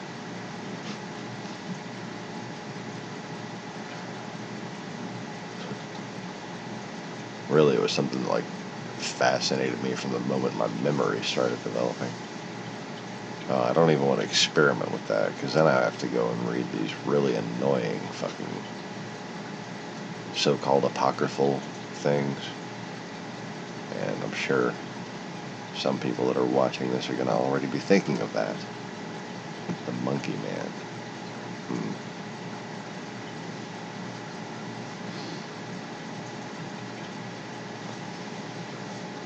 Right.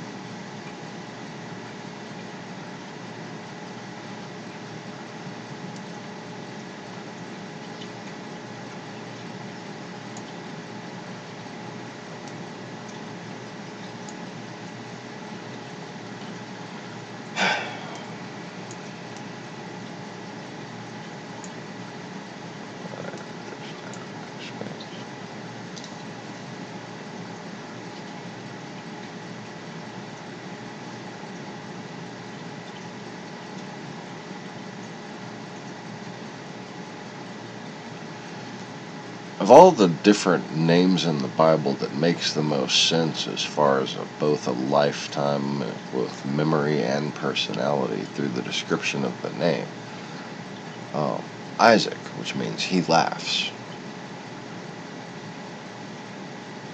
So I don't know about the apocryphal scriptures, but when it comes to Jet Li's portrayal of the Monkey King,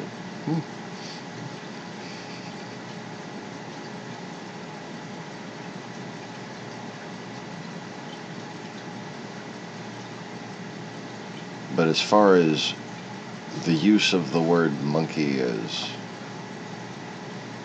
being a progenitor of mankind, that's one of those things I've always considered to be part of the reptilian deception, if you will.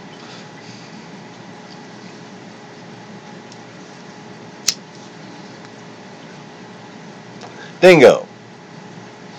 Would you stop fucking snarling and chewing, dog?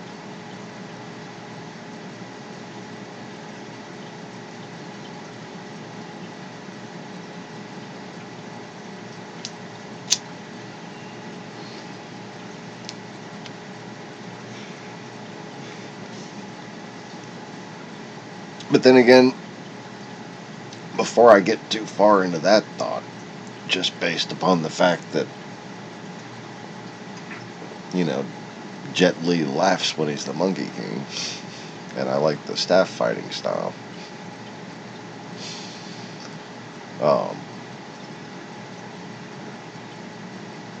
Then again, you have the definition of what the word I is. And the idea that if I lend my spirit to somebody, I become part of their consciousness, and I can, generally speaking, see from their perspective.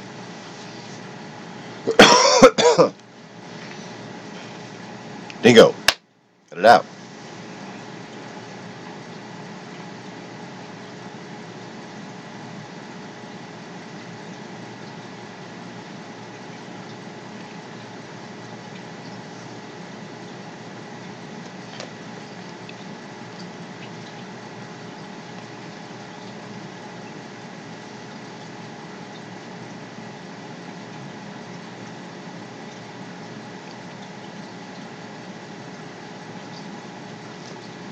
So all the Monkey King would have had to do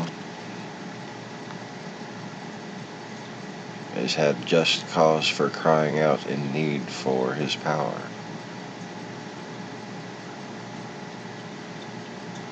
And then I could easily see things from his perspective. But still, I suppose it's something I should be open to considering. Considering how malicious and dishonest, even in subtlety, that the apocryphal, or whatever you want to call them, or pseudo-Gnostic text have been towards Lilith, for instance.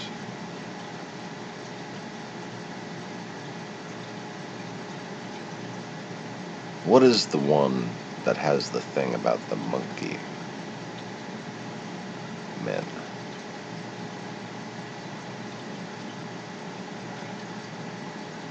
If anybody can remember, there's like a name in there.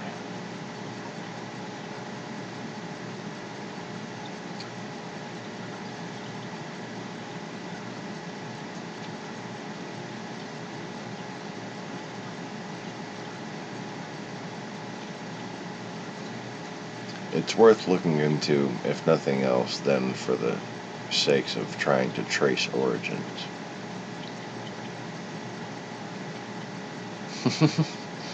Yeah, me too.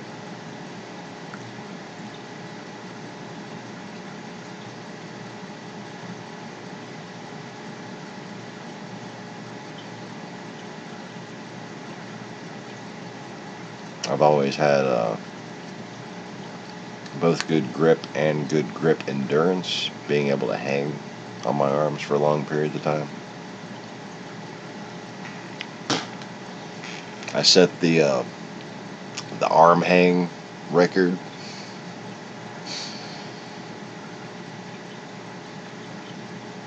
It was like the one athletic thing I could do. So I made sure I did it at every school I went to that did it.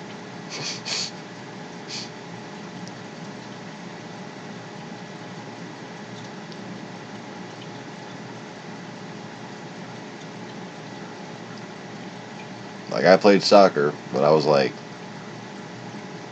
way down the ranks as far as who had skill.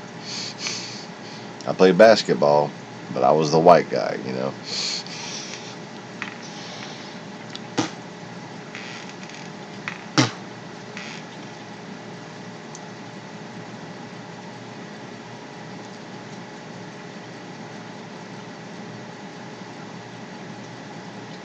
And then always had really good balance. I've basically got double jointed hips,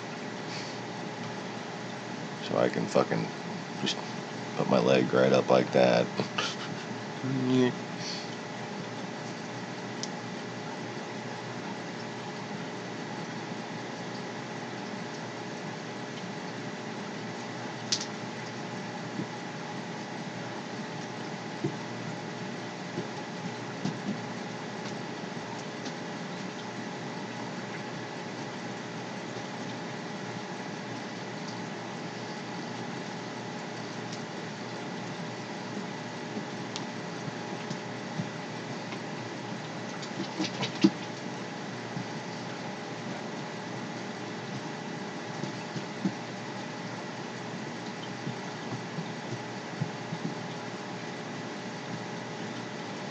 There's really no good climbing trees around here.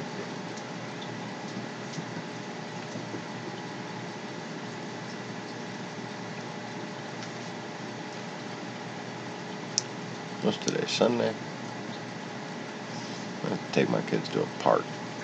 Go climb some fucking trees. Was made to do a climbing wall blindfolded. Said it was too easy otherwise. I've never tried that. I've always been like willing to, but haven't had the opportunity with them little indoor climbing wall things.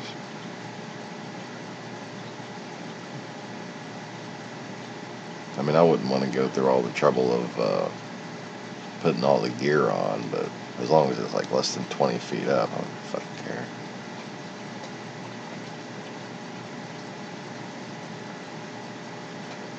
The very idea that I would fuck up in some way that would cause me to have a poor landing, you know, I would want to be injured at that point.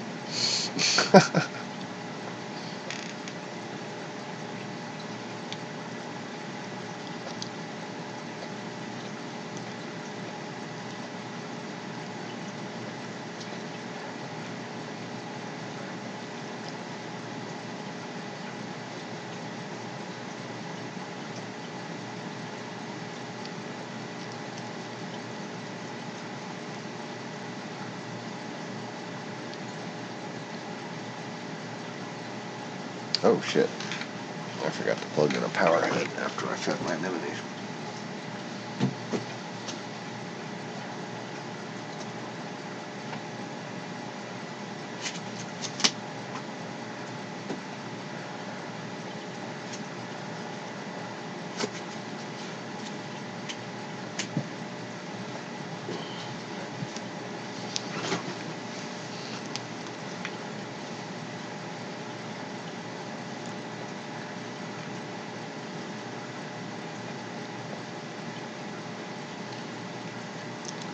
That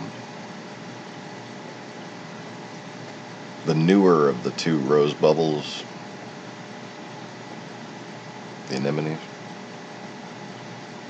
it moved back behind the fucking rocks.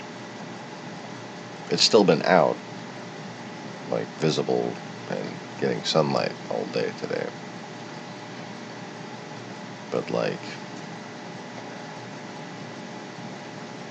I don't like not being able to see it all the time.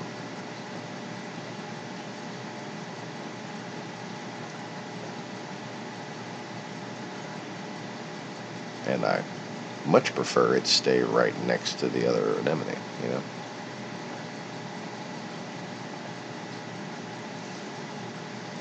So we'll see. Come tomorrow, where it pops out again.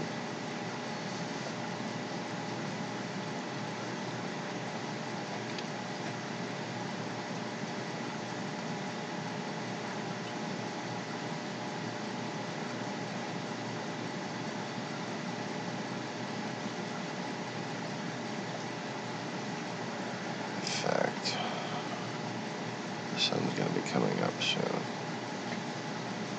And I need to make sure that there's no light getting in from the top of that tank. Because if so, then the anemone might want to go towards the back of the tank to get towards the light from the window back there.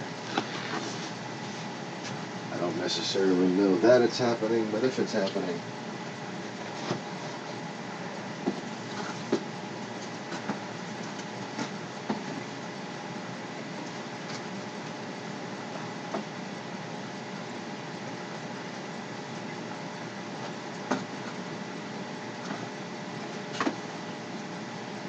Dingo, in your room. Go on. Go on.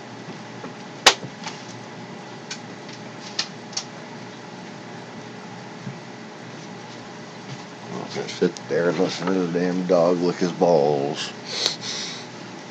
Sorry.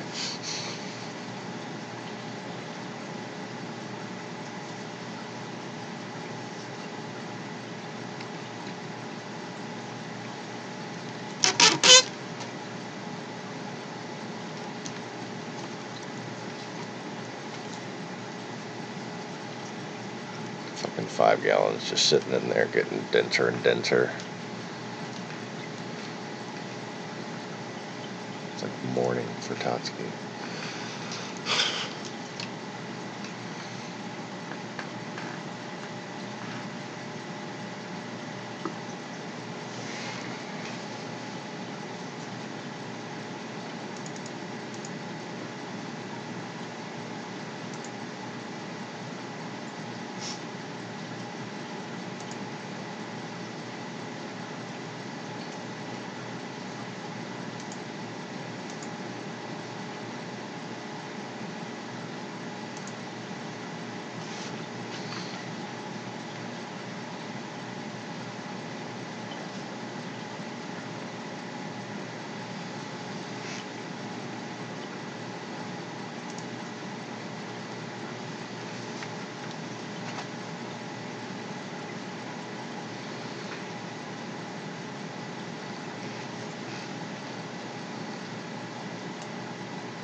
I really should just, like, not be lazy and actually move this fucking thing closer.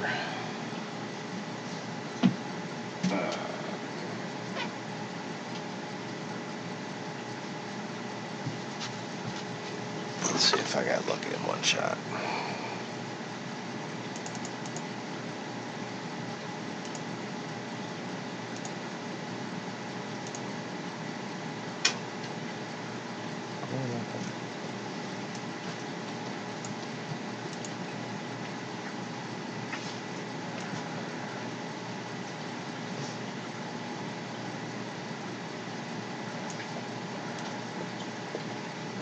Dingo. Fuck's sake.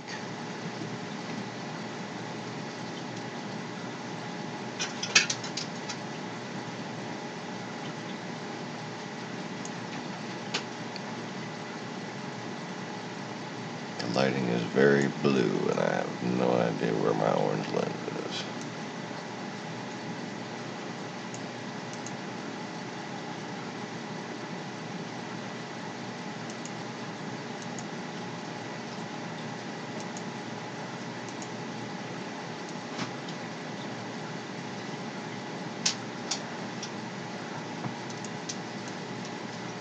Actually helped. Holy shit.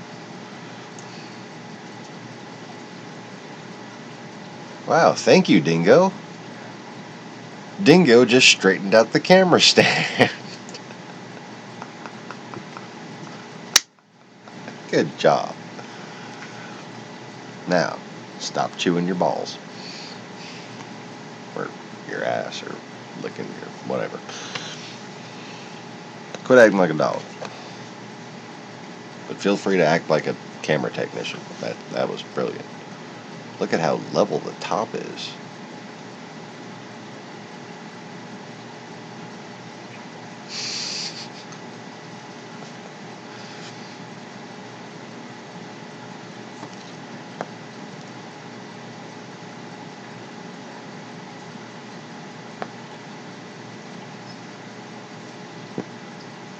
Wow, I never thought of that, how much easier it would be not knowing how high you are, being able to do it by touch. Like, cause there's always gonna be one there, cause it's a fucking thing that was built for it, right? That makes perfect sense.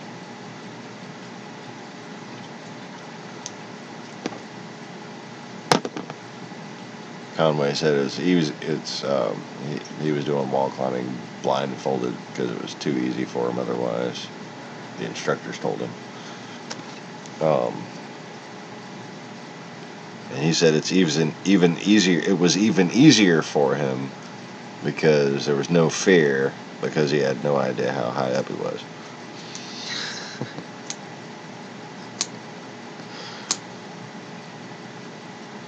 Like, I love climbing, but I fucking hate heights.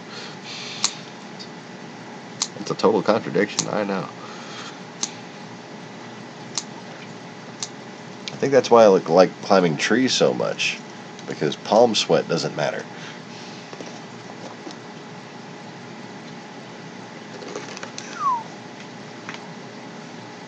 Yeah, 100 feet's pretty fucking tall.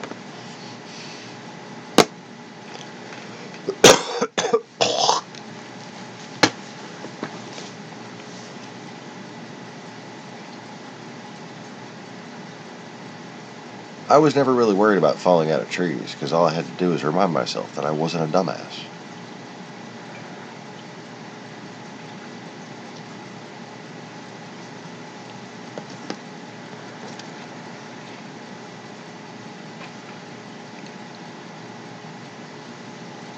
And when you think about it,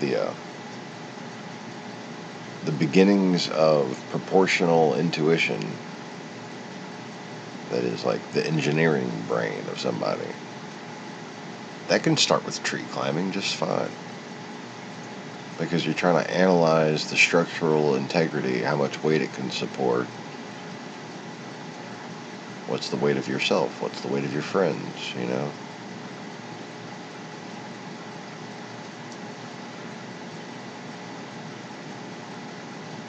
And then there's the inevitable tree house.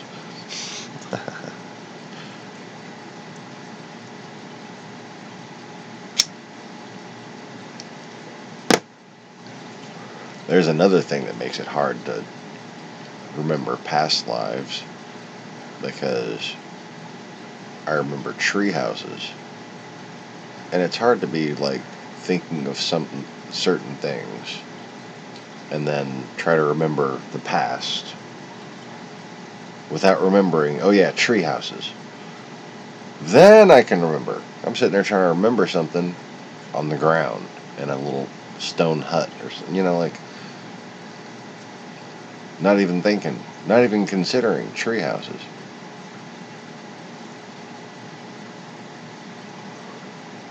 And then just the word tree houses. Oh, it's all suddenly clear. Holy shit. I remembered it.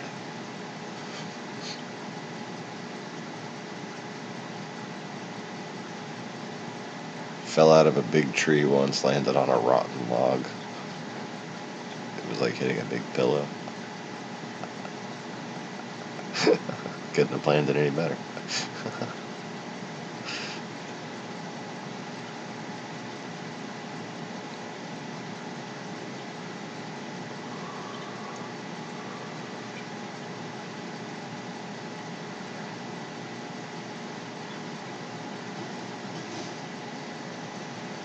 I tell you one thing though. As I got older in this lifetime, there has been a distinct difference in the health of trees overall.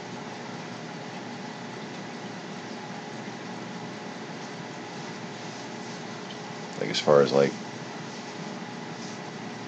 climbable trees, like the ones that are big enough to climb aren't all that fucking healthy anymore.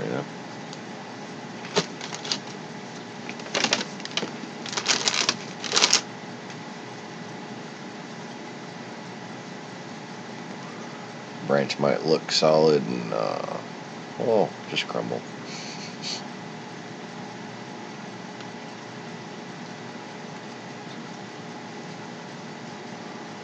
Snap.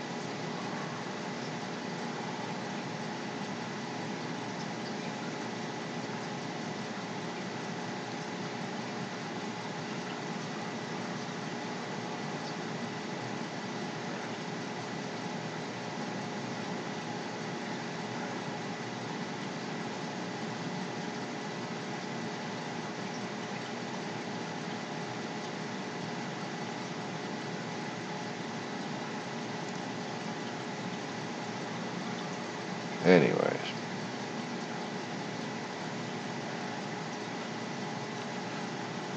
So back to the lifetimes thing.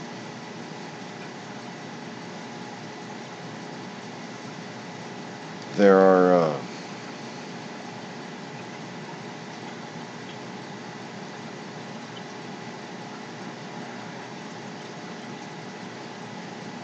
certain times when my spirit doesn't wish to take conscious form, but still needs to guide humanity. And at that point, I will divide my spirit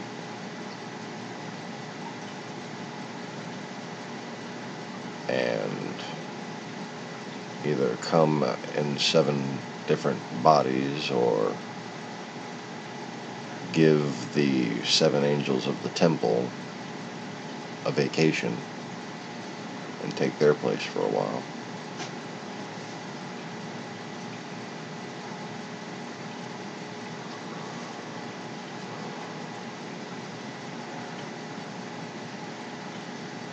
Which is a thing I just said right now and I don't know it. Okay.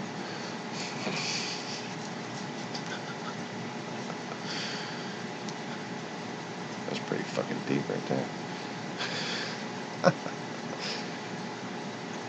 I'm in a giggly mood.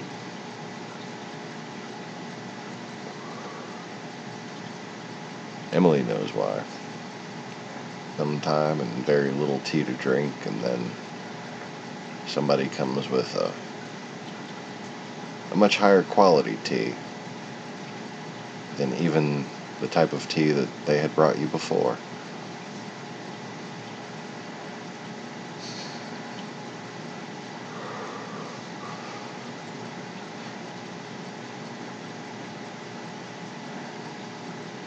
Some tasty fucking tea.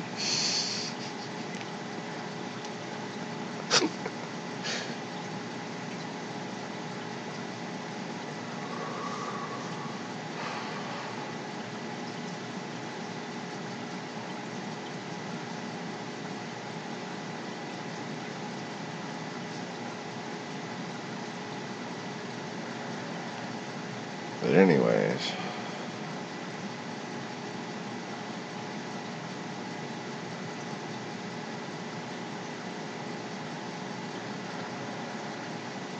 talking with some friends from New Orleans today.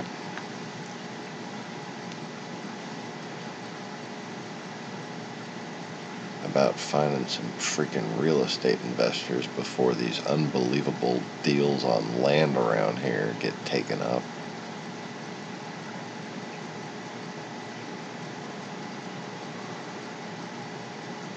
Like, seriously? Somebody just come down here and help me buy this land. It doesn't really matter what you put on it. You're gonna make money. It's so cheap and this area is so fucking promising. All it really depends on is who has a couple $100,000 to buy these several different chunks of land, and they can provide enough influence for the overall economic outlook of this area. That's how cheap it is. That's how good the plots of land are.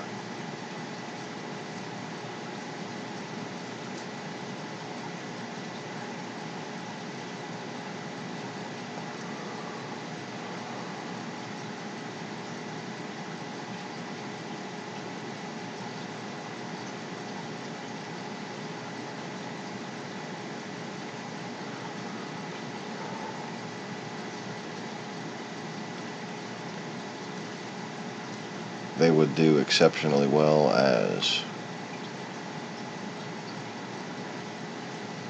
rentals, housing, office real estate, retail, and each one of them can be zoned for any of the above.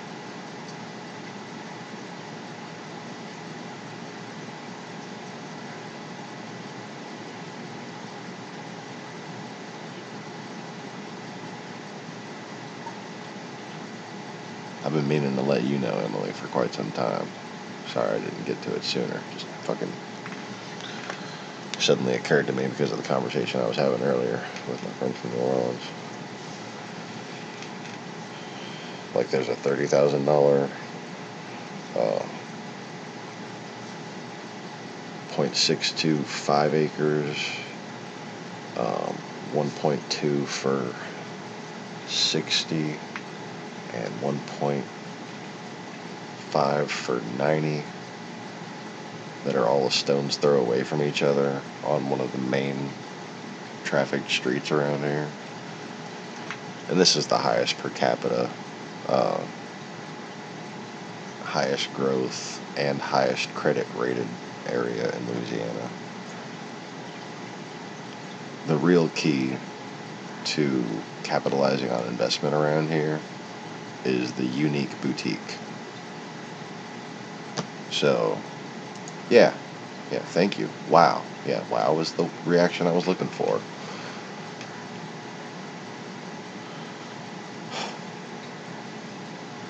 There's one across from Home Depot that's like almost 3 acres for less than $200,000.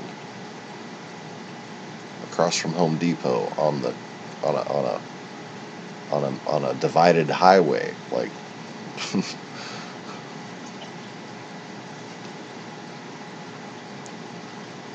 There's housing to one side, undeveloped land on the other side of the cross street, and behind it there's one of the best reputed body shops, like the big, You know, like the big nice collision center that you'd find in a small town, that's right behind there.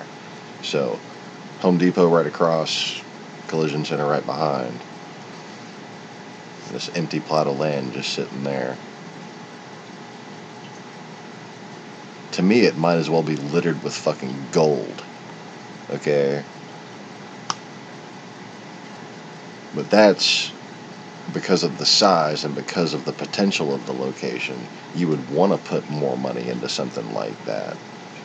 Like, I would have to upgrade even, you know, like, my business plan to take advantage of that. I would be able to do fucking the Paragon development thing could work right there because of the adjacent land. But you could just fucking put duplexes right there if you wanted to.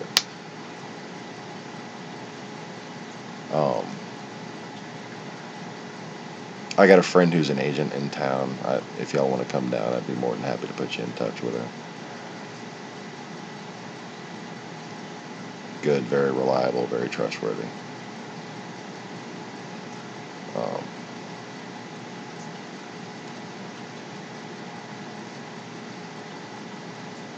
But all I ask is if you're gonna buy up multiple plots, keep one of them empty for my store. I just want my freaking fish store. Okay, I'll give y'all a chunk out of it. I'll take the loan out myself to build the building and everything if I get the land.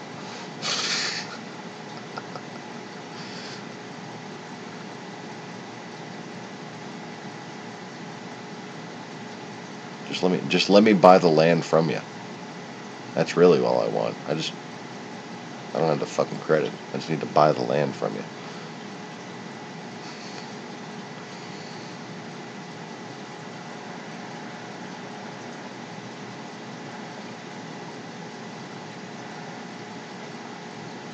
And then once I get going, I've got my eyes on some very undeveloped, mostly forested stuff. And if you take up some of the prime stuff, we'll be neighbors on multiple parts of your property, because actually 2 of these pieces of land connect to this one big piece of land.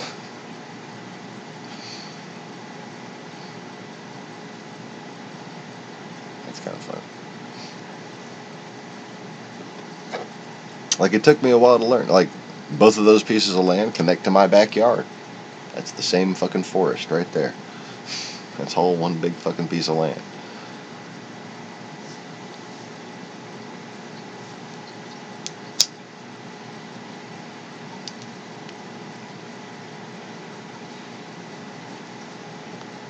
And that shit, as far as per acre goes,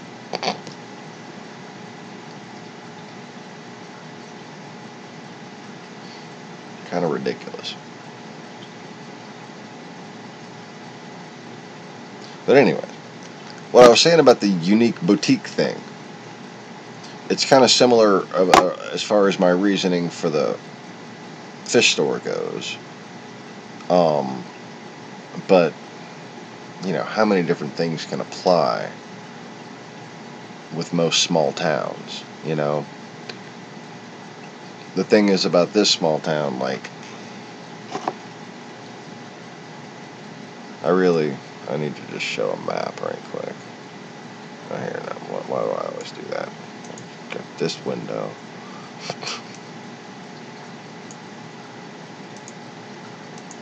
Emily, you still there? Because this is for you. I'm getting totally sidetracked just because, like, oh wait, remember to tell you something. Burpee.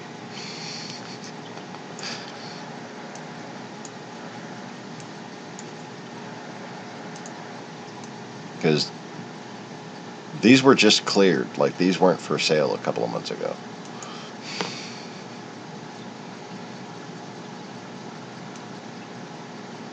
These are the things that were making me rush my my whole business plan.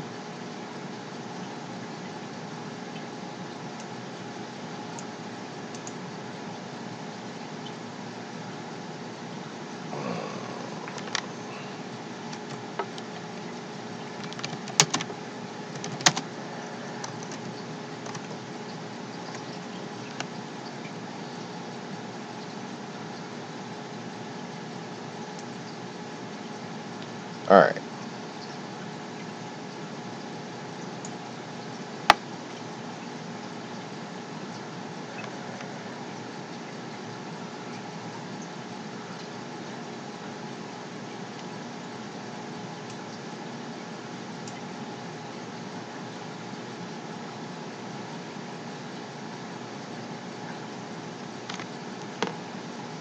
So, this is Baton Rouge.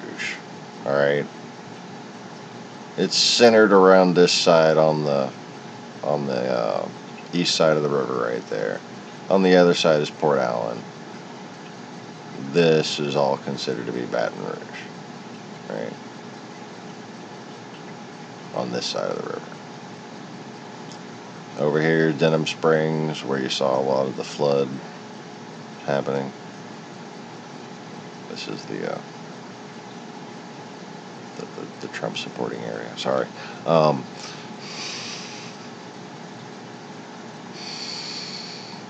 Moving on. Oh wait, this isn't the Easy Readers channel. Yeah, that's the Trump supporting area. Fuck those people. I mean,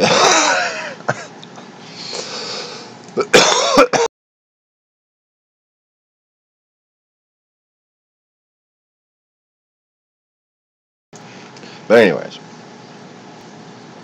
so nice area. Probably just as good for starting a business, depending on location.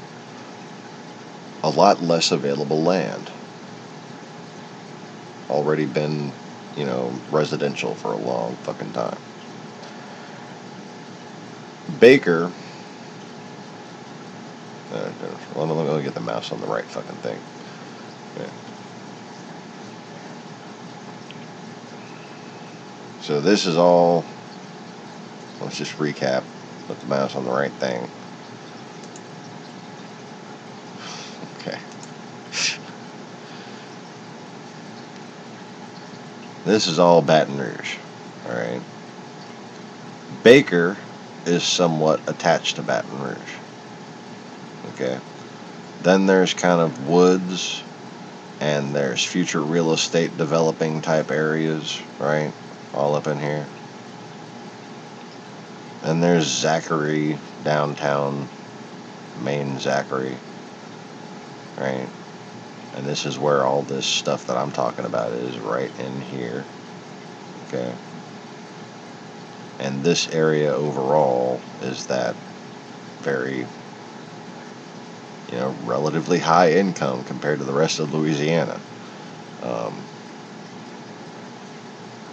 Best schools, that kind of thing. This is like where people want to have their kids. And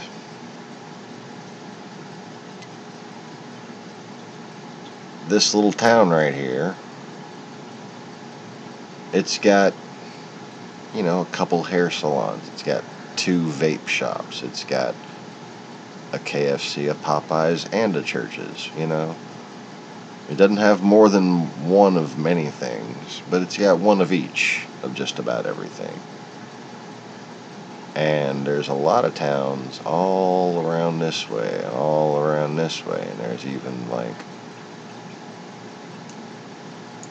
Jackson, Louisiana, Clinton, Louisiana, Centerville, New Roads, all these different places.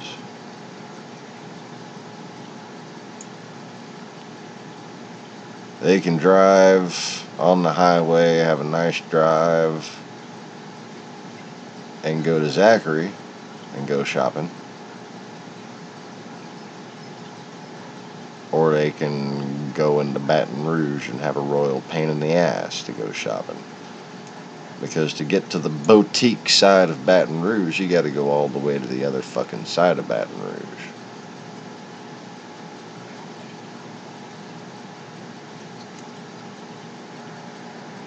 And in fact, it's actually this way.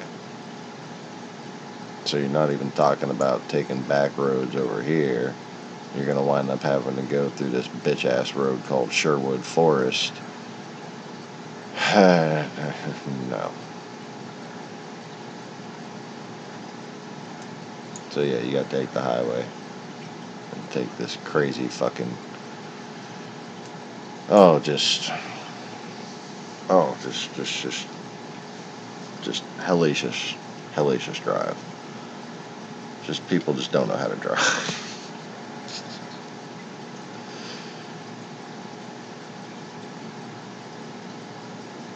It looks shorter than it seems when you're driving it, that's for damn sure. Me, I'll take the back roads. I'll deal with Sherwood Forest for a while before I'll go in there during like any kind of rush hour or anything, because that's just fucking retarded. But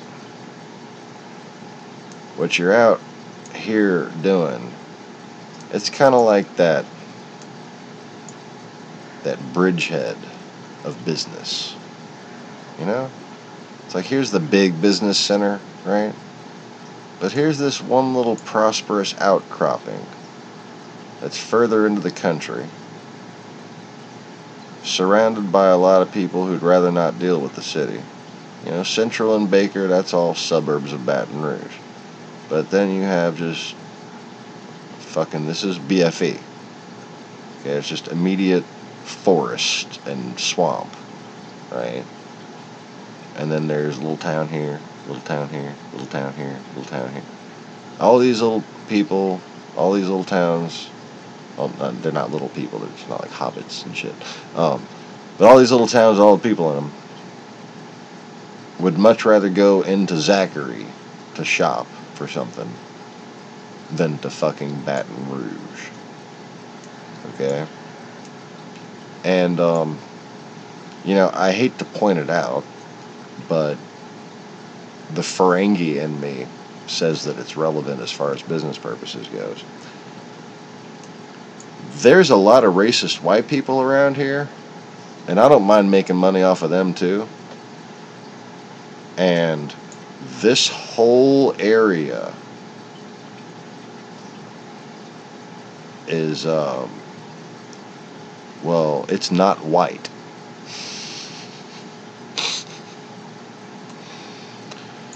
It's not even mixed. It's, yeah.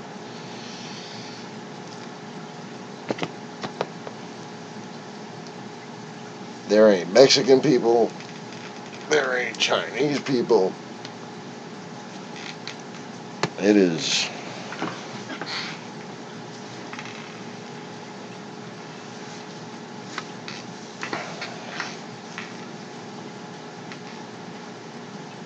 Well, proof that black people don't need whitey in some areas.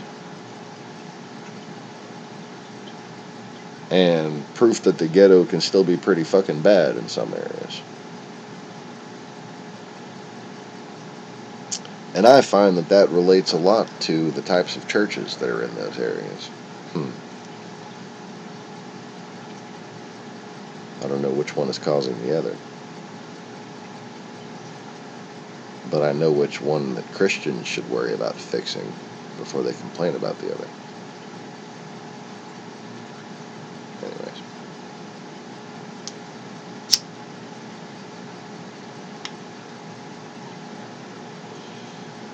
But suffice to say, one can see there's a lot of reasons why a lot of different people in these areas, and I'm talking, it goes all the way to fucking Mississippi.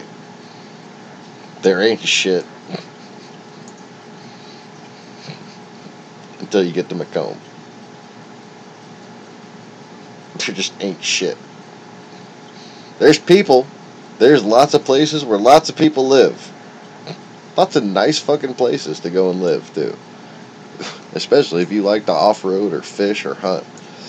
I mean, it's fucking sportsman's paradise for a reason.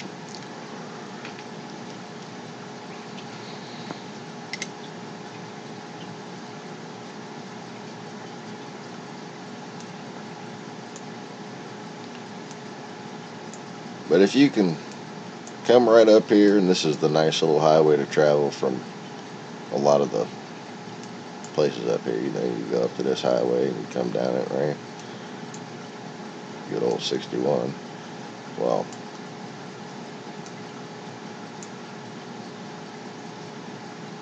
in the age of MapQuest, plenty of people can just find a business and realize, hey, that's in the middle of Zachary. I'll just hop on that new little junction they made to Church Street. This didn't used to even connect. Now it connects.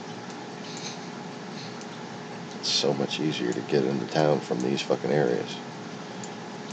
And of course there's Plank Road.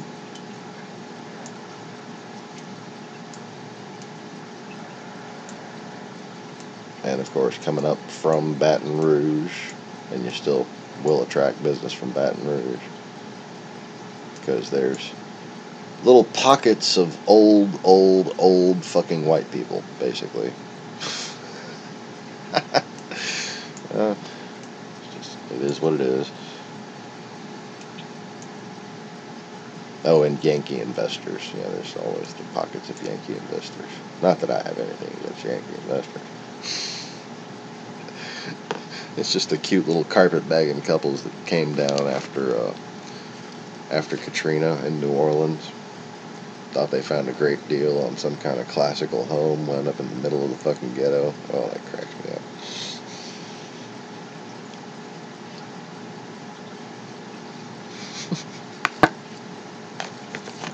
It's a fixer-upper, all right. First step, remove the chalk outlines. Anyway.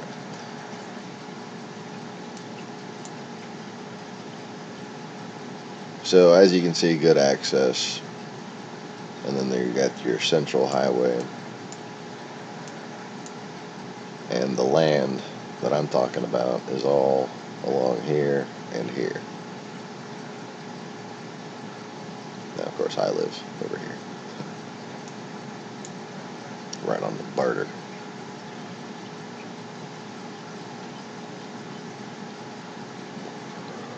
So yeah, there's my invest in Zachary now pitch. Just because it has a fucking area. All you gotta do is get a local phone book. Think of things. Find out which of those things isn't in the phone book.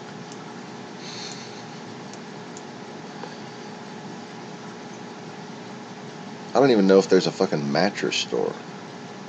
Oh, mattresses make fucking good money.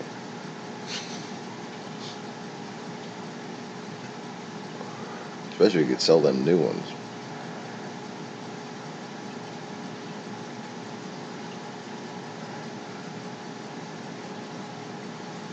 The new ones designed for cooling. Oh, people want cooling around here. It's fucking hot around here. But anyways, just like little niche things like that, you know. There's plenty of things that they just don't have yet. And whoever buys one of these fucking pieces of land and fills that need in an efficient way that has a business sense, you know. It doesn't mean just any dumb jackass is going to be able to set up shop and succeed. There's been like a couple of motorcycle shops and like a little car detail shop that just never portrayed a sense of professionalism, and they didn't succeed, you know. But, you know, if you want to have a plan going in there and set up a hiring process and have everything in place before you open the fucking doors and impress the local community and Next thing you know, these people will be on Facebook doing rant and raves about how much they like you. And then people from all over the fucking surrounding areas who go on Zachary rant and raves to find out where to go and what to buy and stuff like that, and what to avoid and shit like that. It's a surprisingly popular little Facebook page.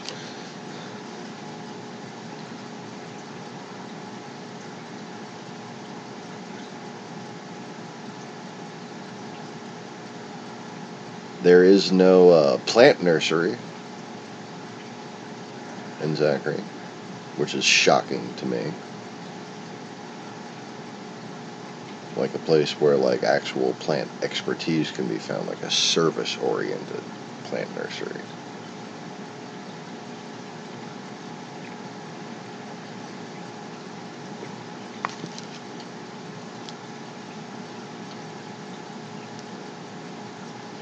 What's like your little like dream thing to do, Emily?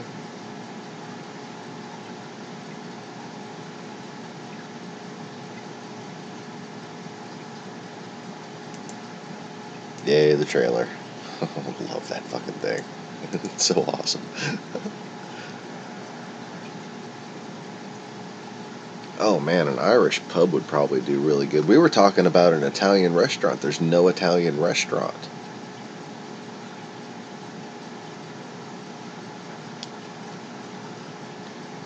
I actually know quite a few people with culinary masters and plenty of management experience. Several who have actually ran restaurants before. And I'm sure I could get one of them to come out here. But Emily, what's like your like thing? You know, like what? Like name some things that you might like to fucking set up as like a little project, you know?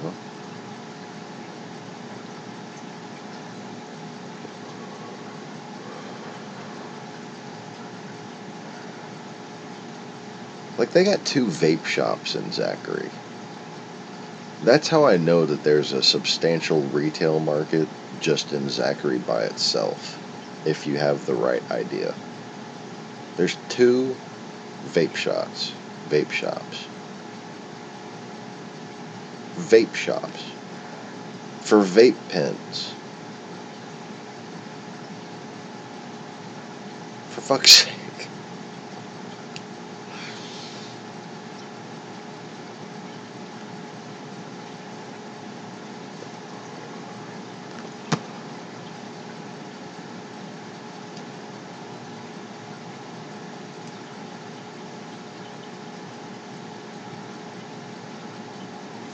For some reason, it's only been showing one person watching this whole time.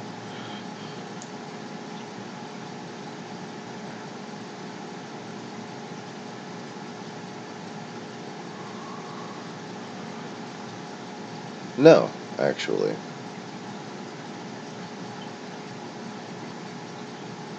And that's something that would probably be really popular too.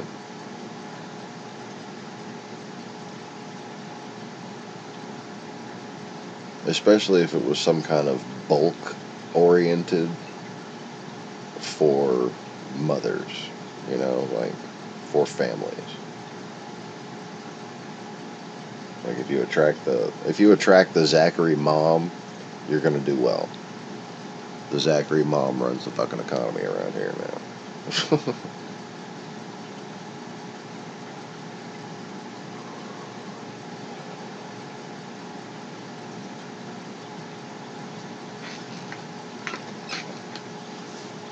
Because their husbands work long hours at the plant or whatever, and you know they got shopping to do.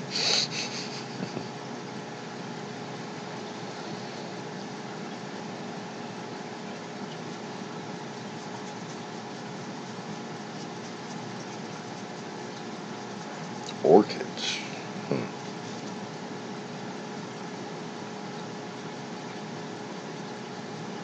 That's something plenty of people around here love.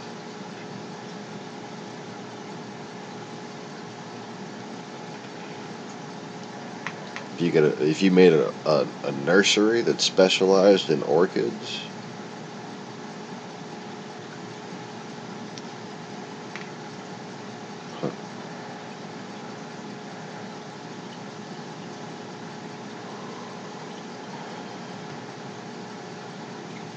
well, a dojo might be something that like we could get together on. Yeah,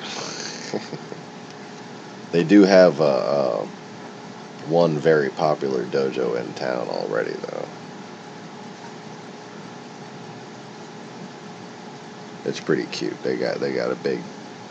They do a lot of work with the local police, and there's a big kids program. It's really cute.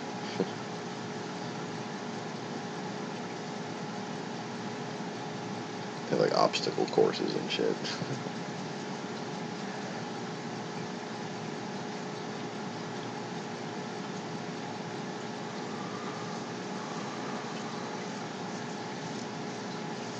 The only garden centers that we have are attached to Home Depot and Walmart. Like I said, there's no type of plant nursery. There's no like flower place, like landscaping and flower place.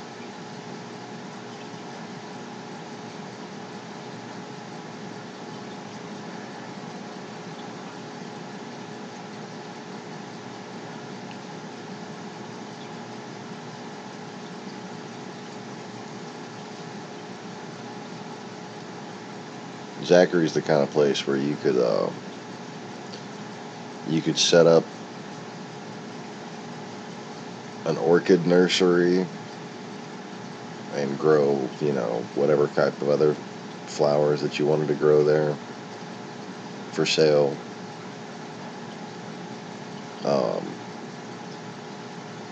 And then have plenty of additional revenue from like ceramic statues and antiques and stuff like that. And that just gives you the excuse to go around at fucking flea markets and little antique sales all around the South and stuff. Come back and have stuff for sale at your little shop,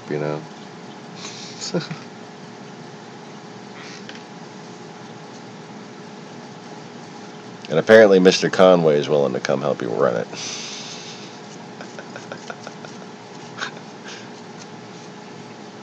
Which, that'd be awesome.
The the neighbors and I have been talking about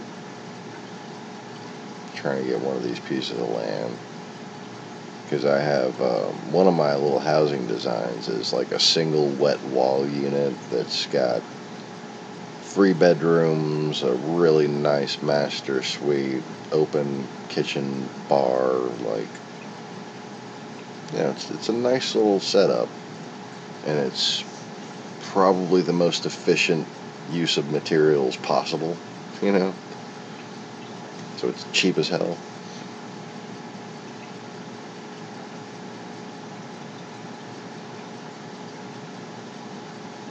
And maybe just building a couple of those units.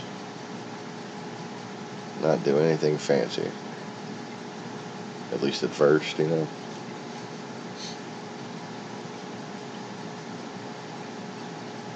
and then putting that far back on the land so we can set up little stores or some kind of shop or something on the front of it.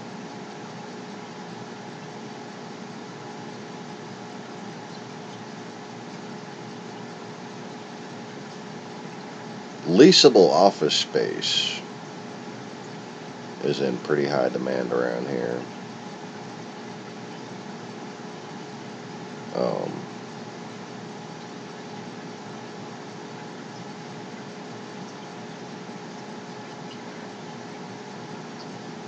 Probably more so than actual strip mall type retail space,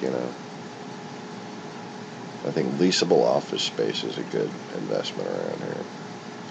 And certainly the cute looking fourplex rentals, those would probably do well around here.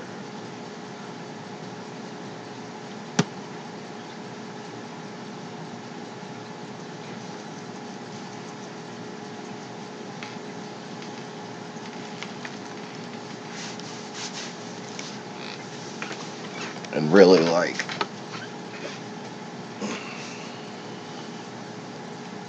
it doesn't hurt to, when it comes to planning out a set of fourplexes, to really use all the land available. Because around here, the way grass grows in the summertime, you're just cutting down on your maintenance.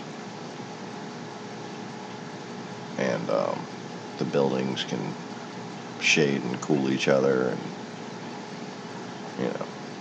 you don't want to leave a lot of open space.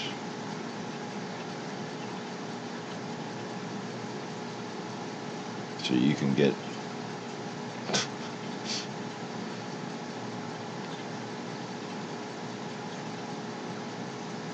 $60,000 piece of land, spend $110,000 on a basic little fourplex.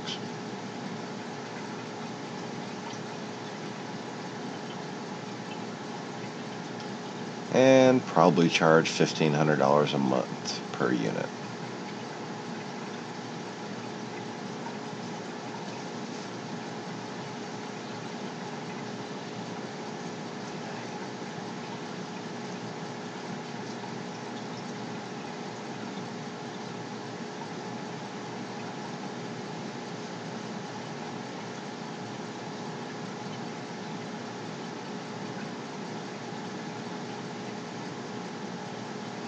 I think the reason why nobody's done any of these things individually yet is because they're worried about how other people are gonna,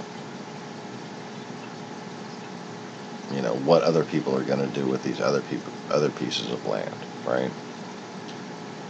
So, the solution to me is investment pool. We need multiple investors to agree upon a plan of developing these properties to mutually benefit, not necessarily directly, but as far as augmenting the overall image of the community. Increase the real estate value itself for starters, but also attract the same types of, either customers or tenants.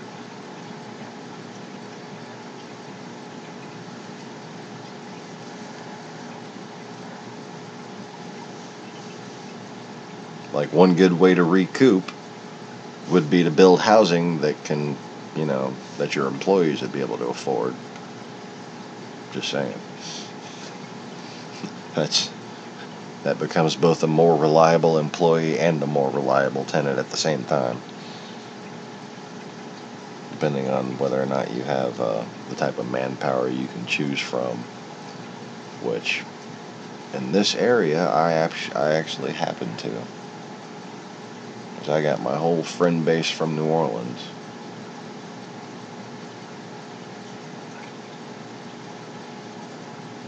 And then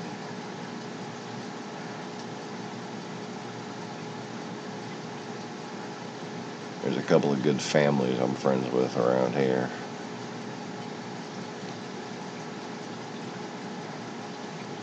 A couple of very qualified people who could certainly use something set up within walking distance.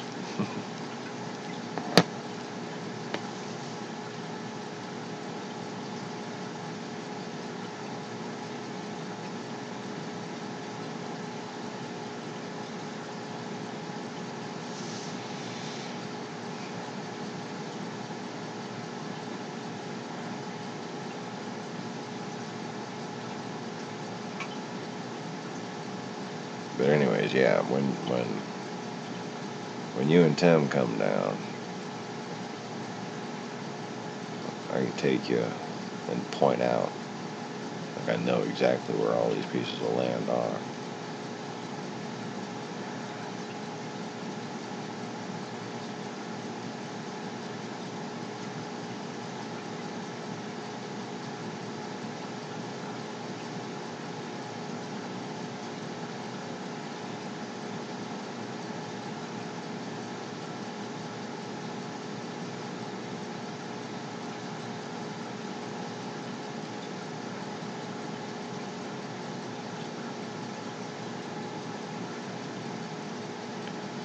Anyways,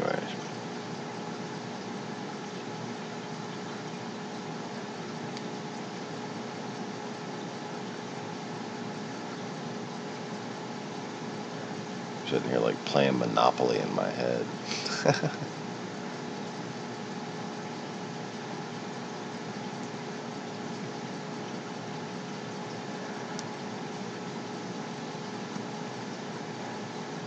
Like on the one hand, there's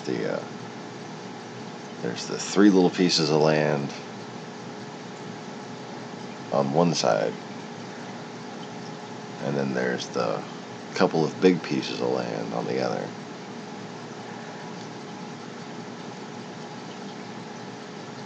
And either or, especially developed together, very promising.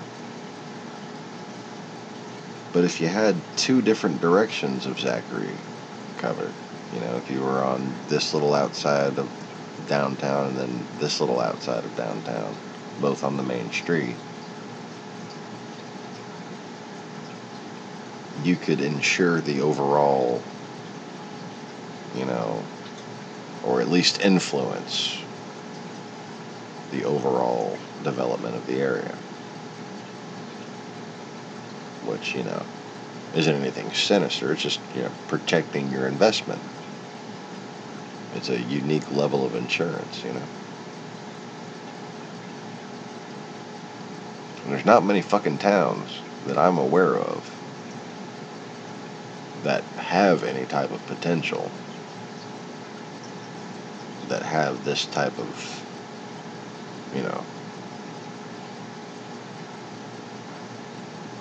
enticing availability.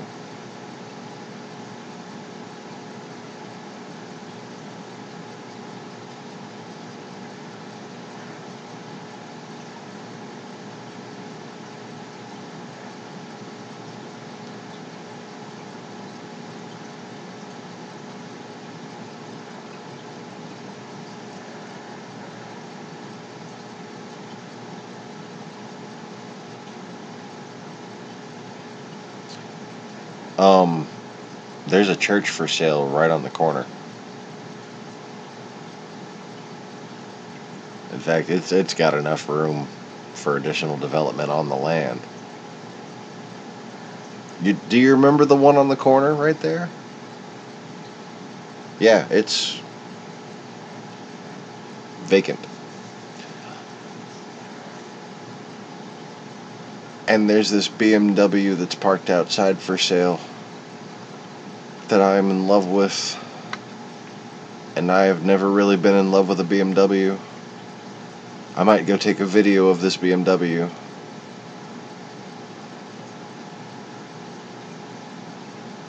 You do that, dear.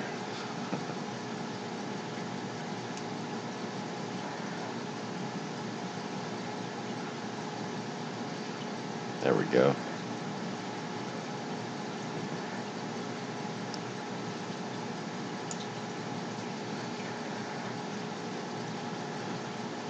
Have fun.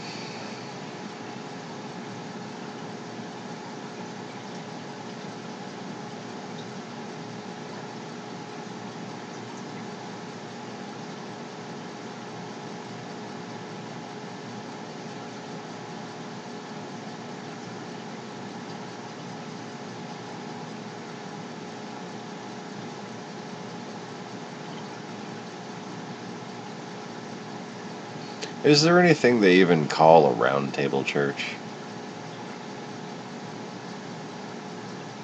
Like, these days? That might be a good thing to call something. A round table church.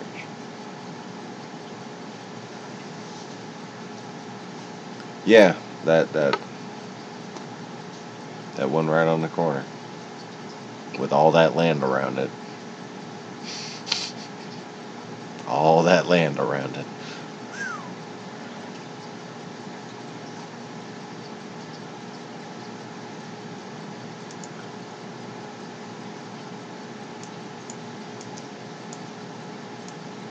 Alright, yeah.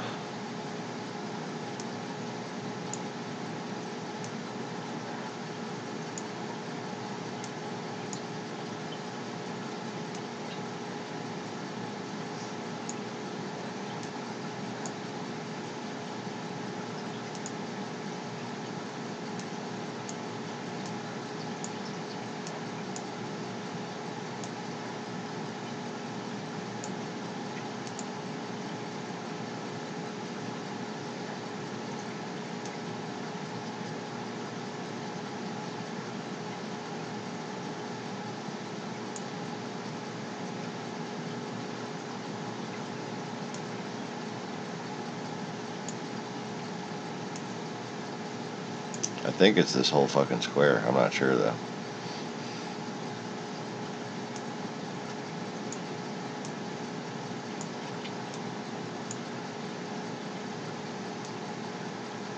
They actually started running a train on this track again, but it's very seldom. I don't know how bad it would be from here.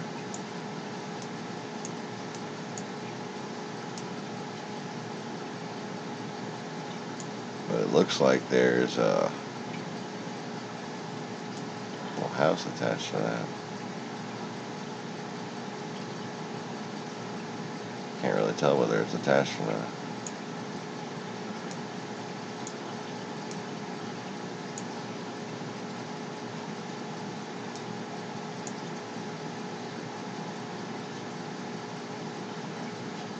And sitting out here right now is this freaking two-door, I'm not sure what BMW, but it's like a two-tone fucking maybe 70s, early 80s model coupe.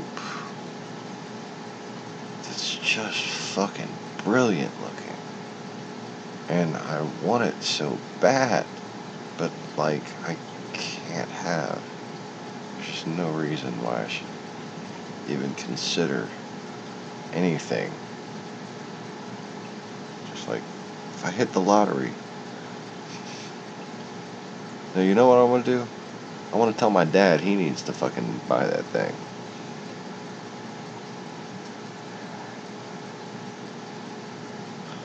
Oh, I don't think you understand exactly how beautiful this fucking car is, though. Oh, like I need to go. I need to go ask how much, and I need to get my dad to buy that car for himself.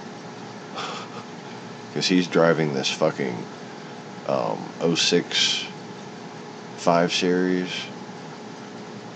and it's just the wrong car.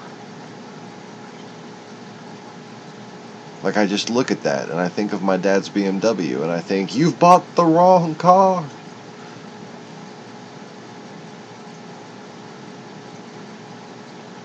It's got a little for sale sign on the window. Oh.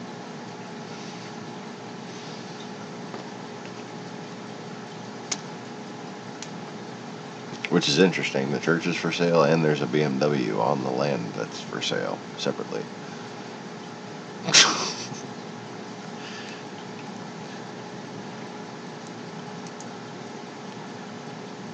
And they just happen to have that little Trump shield church flag.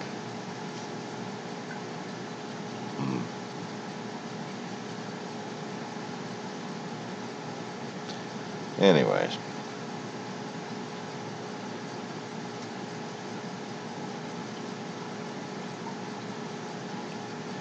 Yeah. Like, I want to find it. I want to find a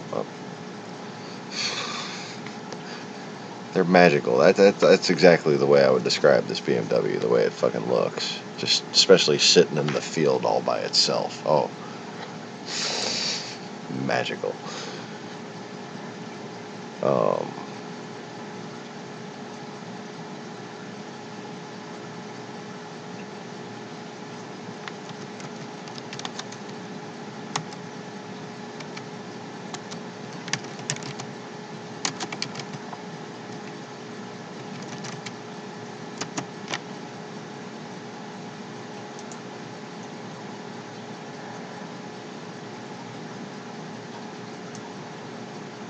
No, just hideous, obnoxious, ugly, horrible, useless. Nothing by comparison. Nothing. Wait a minute. What is that? It's the wrong view. But that looks like the right car. What kind of car are you? A 633 CSI.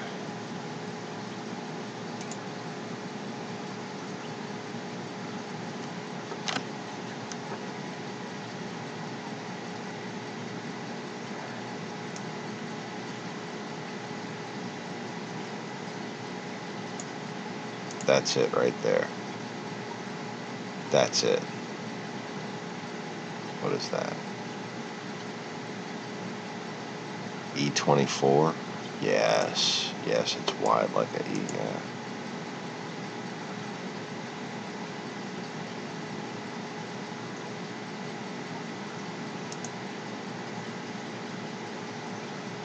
But it's two-tone. It is. It's so fucking pretty. I want to find it exactly.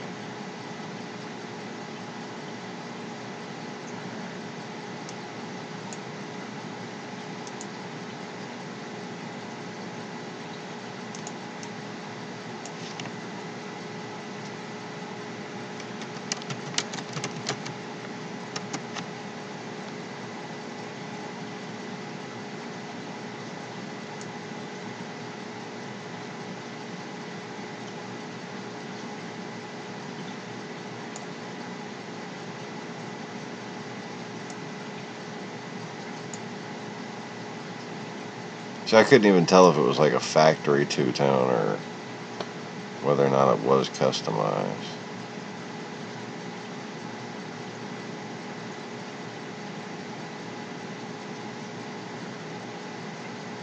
It doesn't have the low front lip like that. I don't think. No.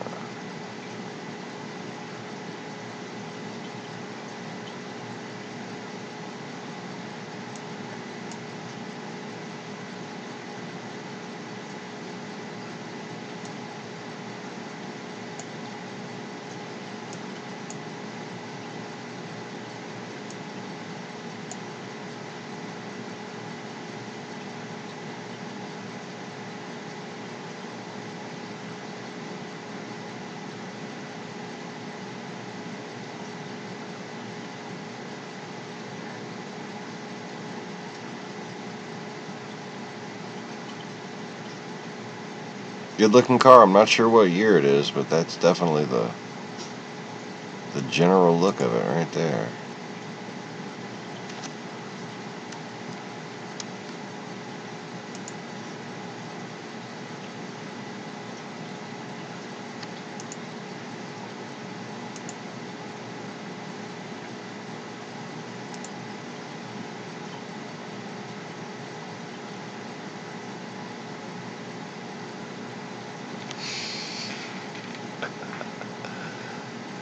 Kira had a feeling about the little church for some reason. I kept on dismissing it, but then you said something. I'm like, oh yeah, there's a little fucking church right there.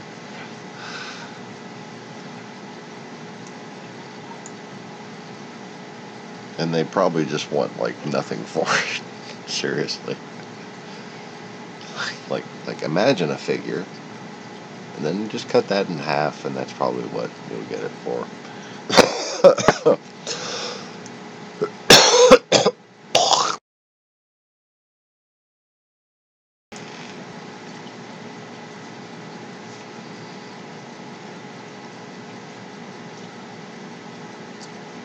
Anyways.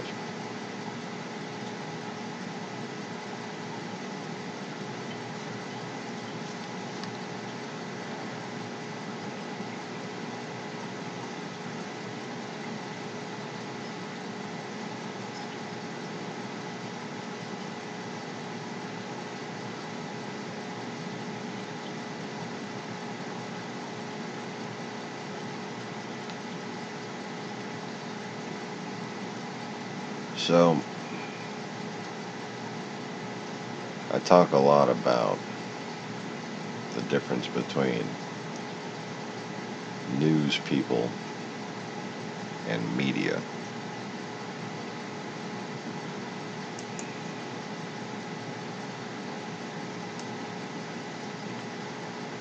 And I think a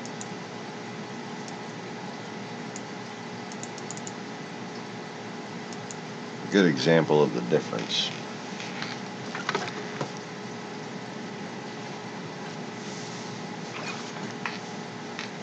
is people like Dan Rather. So here's a clip of his statement about Senator McCain's passing. And I think that's worth including into the content on this channel for sure.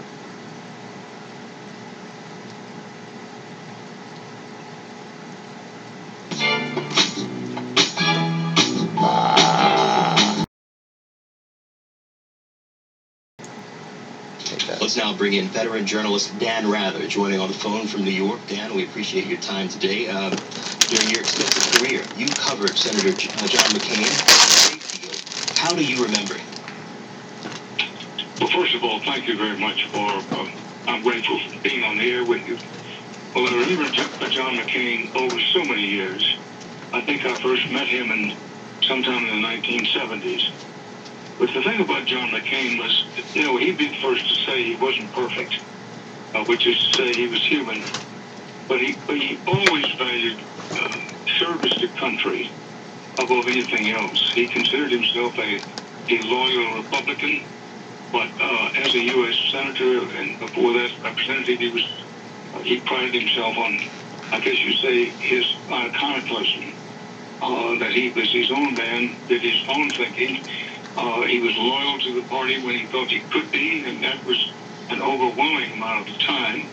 When he felt he couldn't be, he made it clear, he spoke up. There wasn't anything, no peeking and hiding with John McCain. That what we have here, we as a country, we've lost one of our iconic political leaders with the passing of John McCain. He was a brave man, as evidenced by his experience during the Vietnam War, a hero by any reasonable analysis of that term, a public servant. He was a warrior, a public servant. He was exactly the kind of person that everybody hopes is in the U.S. Congress, whether you're a Democrat or a Republican or something in between or outside. He's exactly the kind of person that you always hope will be representing us in Washington. I knew John. I knew him well enough to admire many of his qualities from up close, having covered him over the years.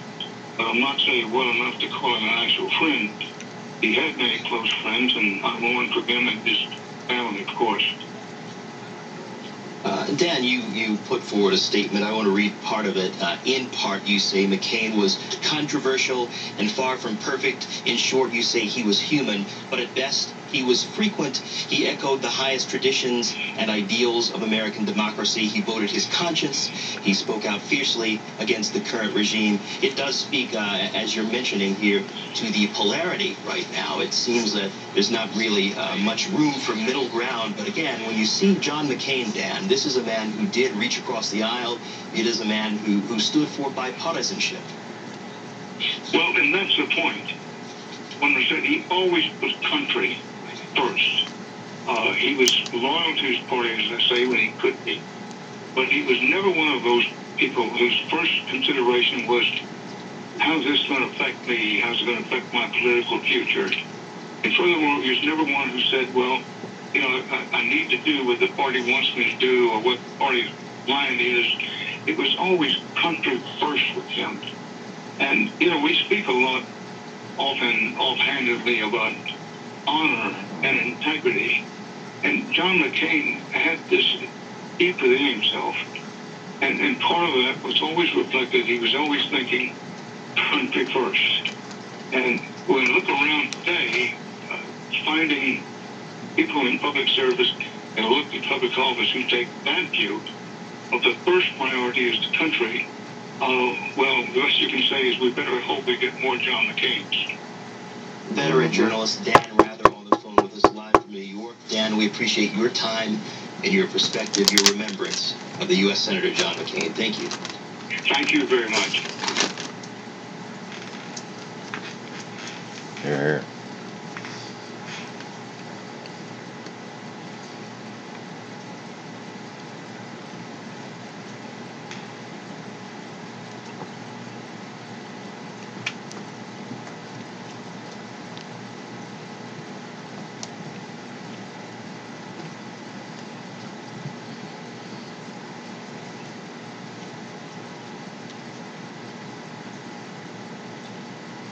Bingo, lay down.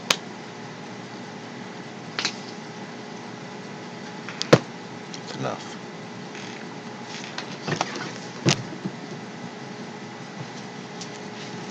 Fucker.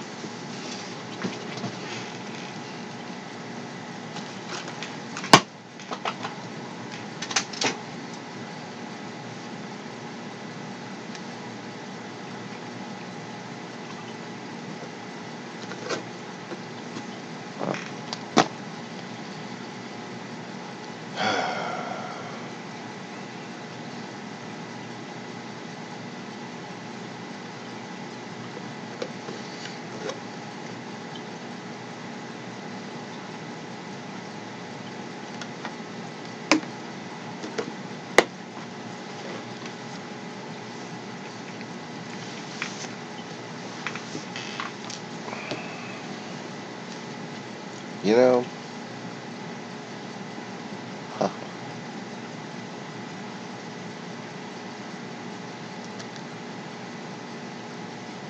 it seems to me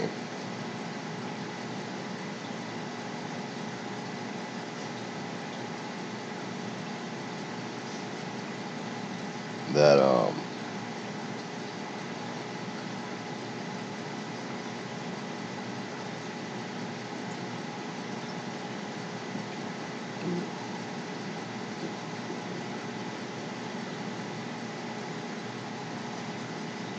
excuse me. It seems to me that the passing of John McCain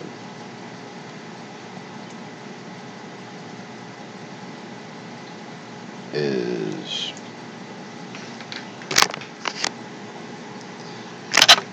like a ticking time bomb.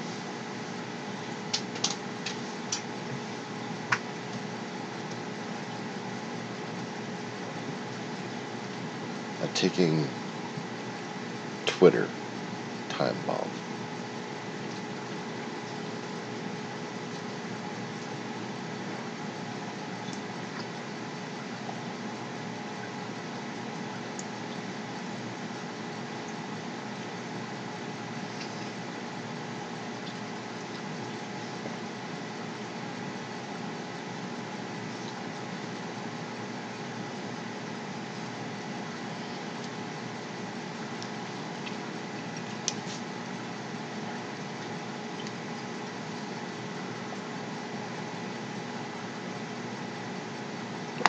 You know, we've been playing Another One Bites the Dust for quite some time now.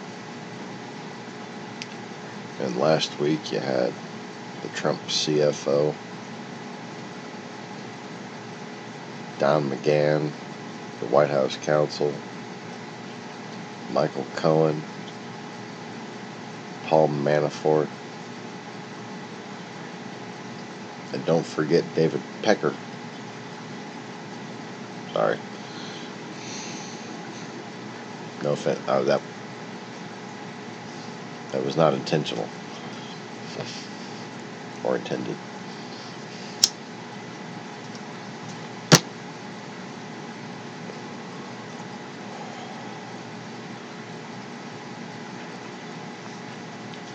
So Trump's already going fucking crazy, right? You know, because now there's going to be all this leading up to the Manafort money laundering, not just the bank fraud, money laundering and conspiracy against the United States trial.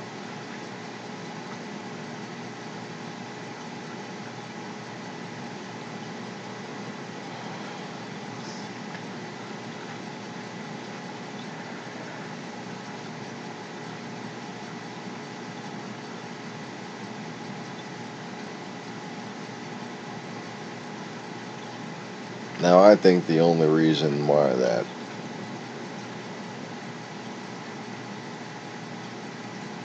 Manafort trial had the one juror that wouldn't go on all accounts, and the reason why the judge told them, the prosecution, they couldn't say the word oligarch, is because they got to those fucking people.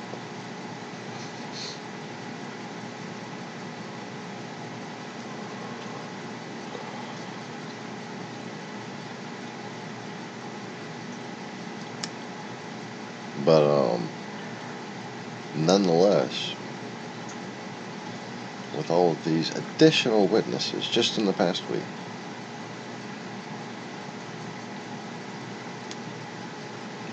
you're looking at a very likely retrial, for starters, of Manafort on those charges that he was basically mistrialed on. Oh, and by the way, the fact that they got to the judge also is evidenced, at least circumstantially, or the idea that they got to the hypothesis that they got to the judge is also evidenced circumstantially by the fact that he didn't hang the jury. You know, if they couldn't reach a fucking verdict, cleaned up, moved down.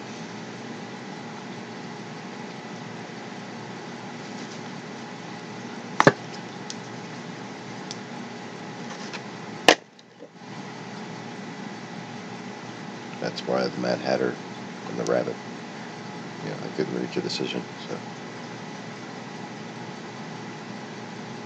they needed clean cups, so they moved down.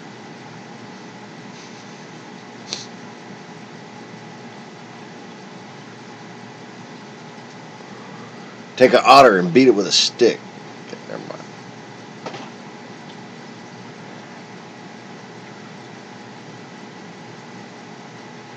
Anyways.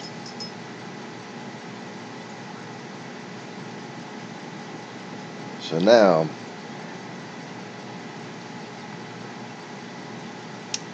there's a bunch of people on Fox News who have been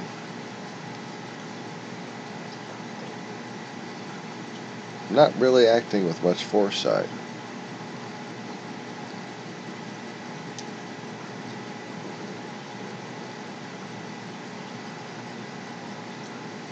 Not really realizing how much they were bad-mouthing someone who was about to die, and how much they were going to be made to account for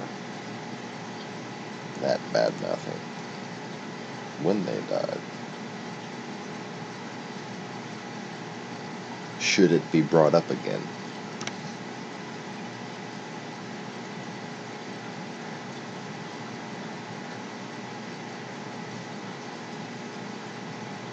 So, all these people who went along with Trump's bad-mouthing of McCain, saying he likes Harris that didn't get caught, right?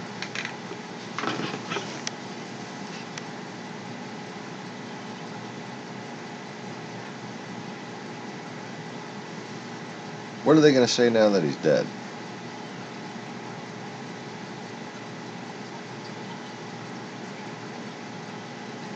More importantly, how long is it going to be that Trump can resist?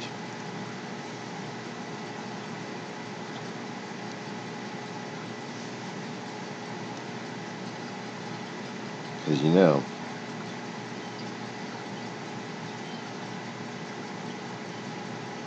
supporters of McCain are going to have no problem bringing it up. Never Trumpers especially. Oh, never Trumpers are going to be going crazy. John McCain is an example of why we should have never allowed Trump to be president. He's the reason why those fucking people in Congress have to go. We need more people like him. And frankly, there's more Democrats like him than there are Republicans nowadays. A lot more. In Congress. Right now. But,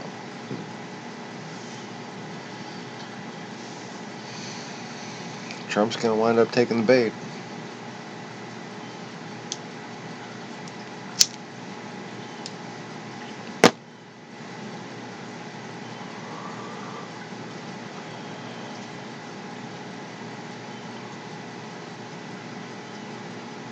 And old General Martok's gonna be laughing as he decloaks.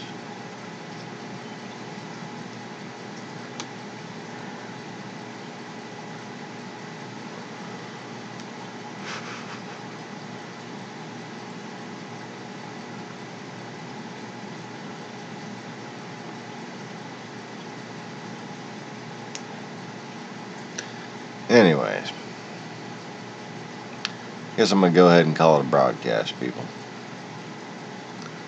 So thanks for hanging out.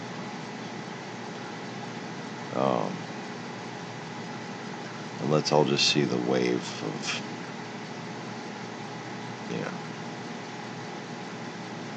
people using McCain as a lesson that people need to learn, and how it make Trump. It's just gonna make Trump squeal. It's just gonna make him squirm and twitch, and then he's gonna fucking tweet something.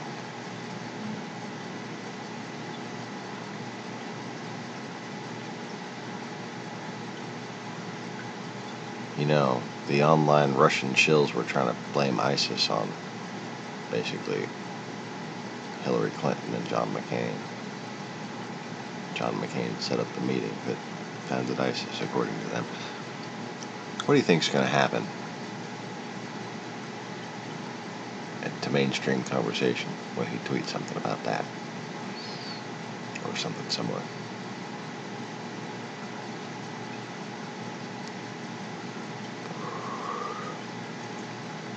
What do you think is going to happen when they go and interview Republicans? What do you think about Trump saying this about John McCain?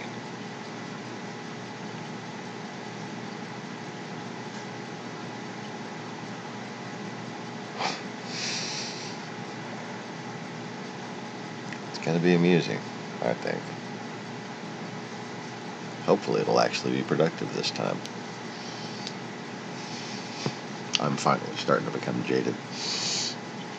But that's good. That's usually when things wind up happening, in my experience. Just when you give up hope. Just when you feel like giving up hope, Anyway, don't give up hope.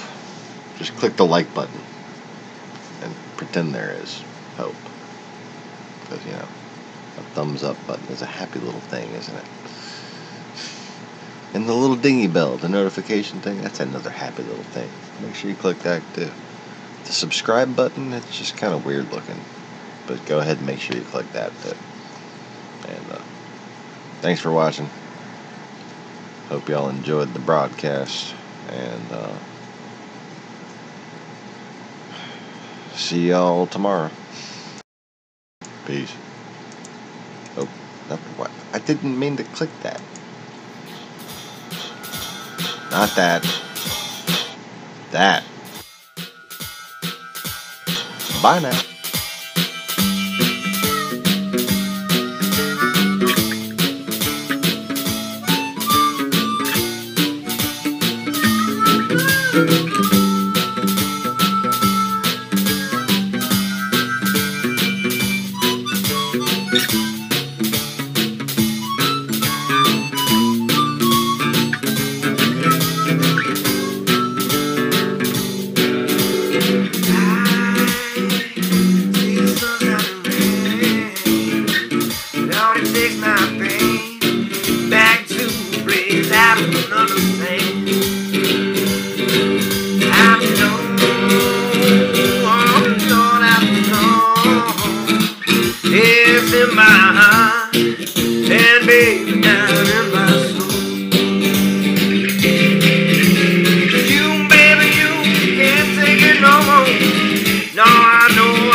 The way it treated me too many times before.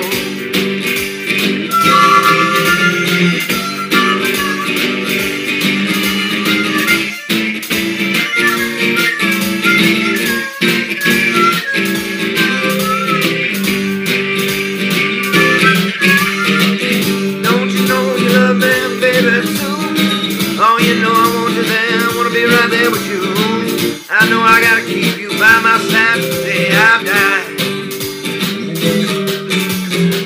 'Cause baby, ecstasy is in my hand. Oh, when I'm holding yours in mine and walking in the sand. Oh, baby, you know it's fine. Oh, now you done piss me off. You ain't done something you shouldn't have done. Baby, I'm mad. I'm going on. Oh, I'm going on.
I can't take it, baby. I can't take it no more.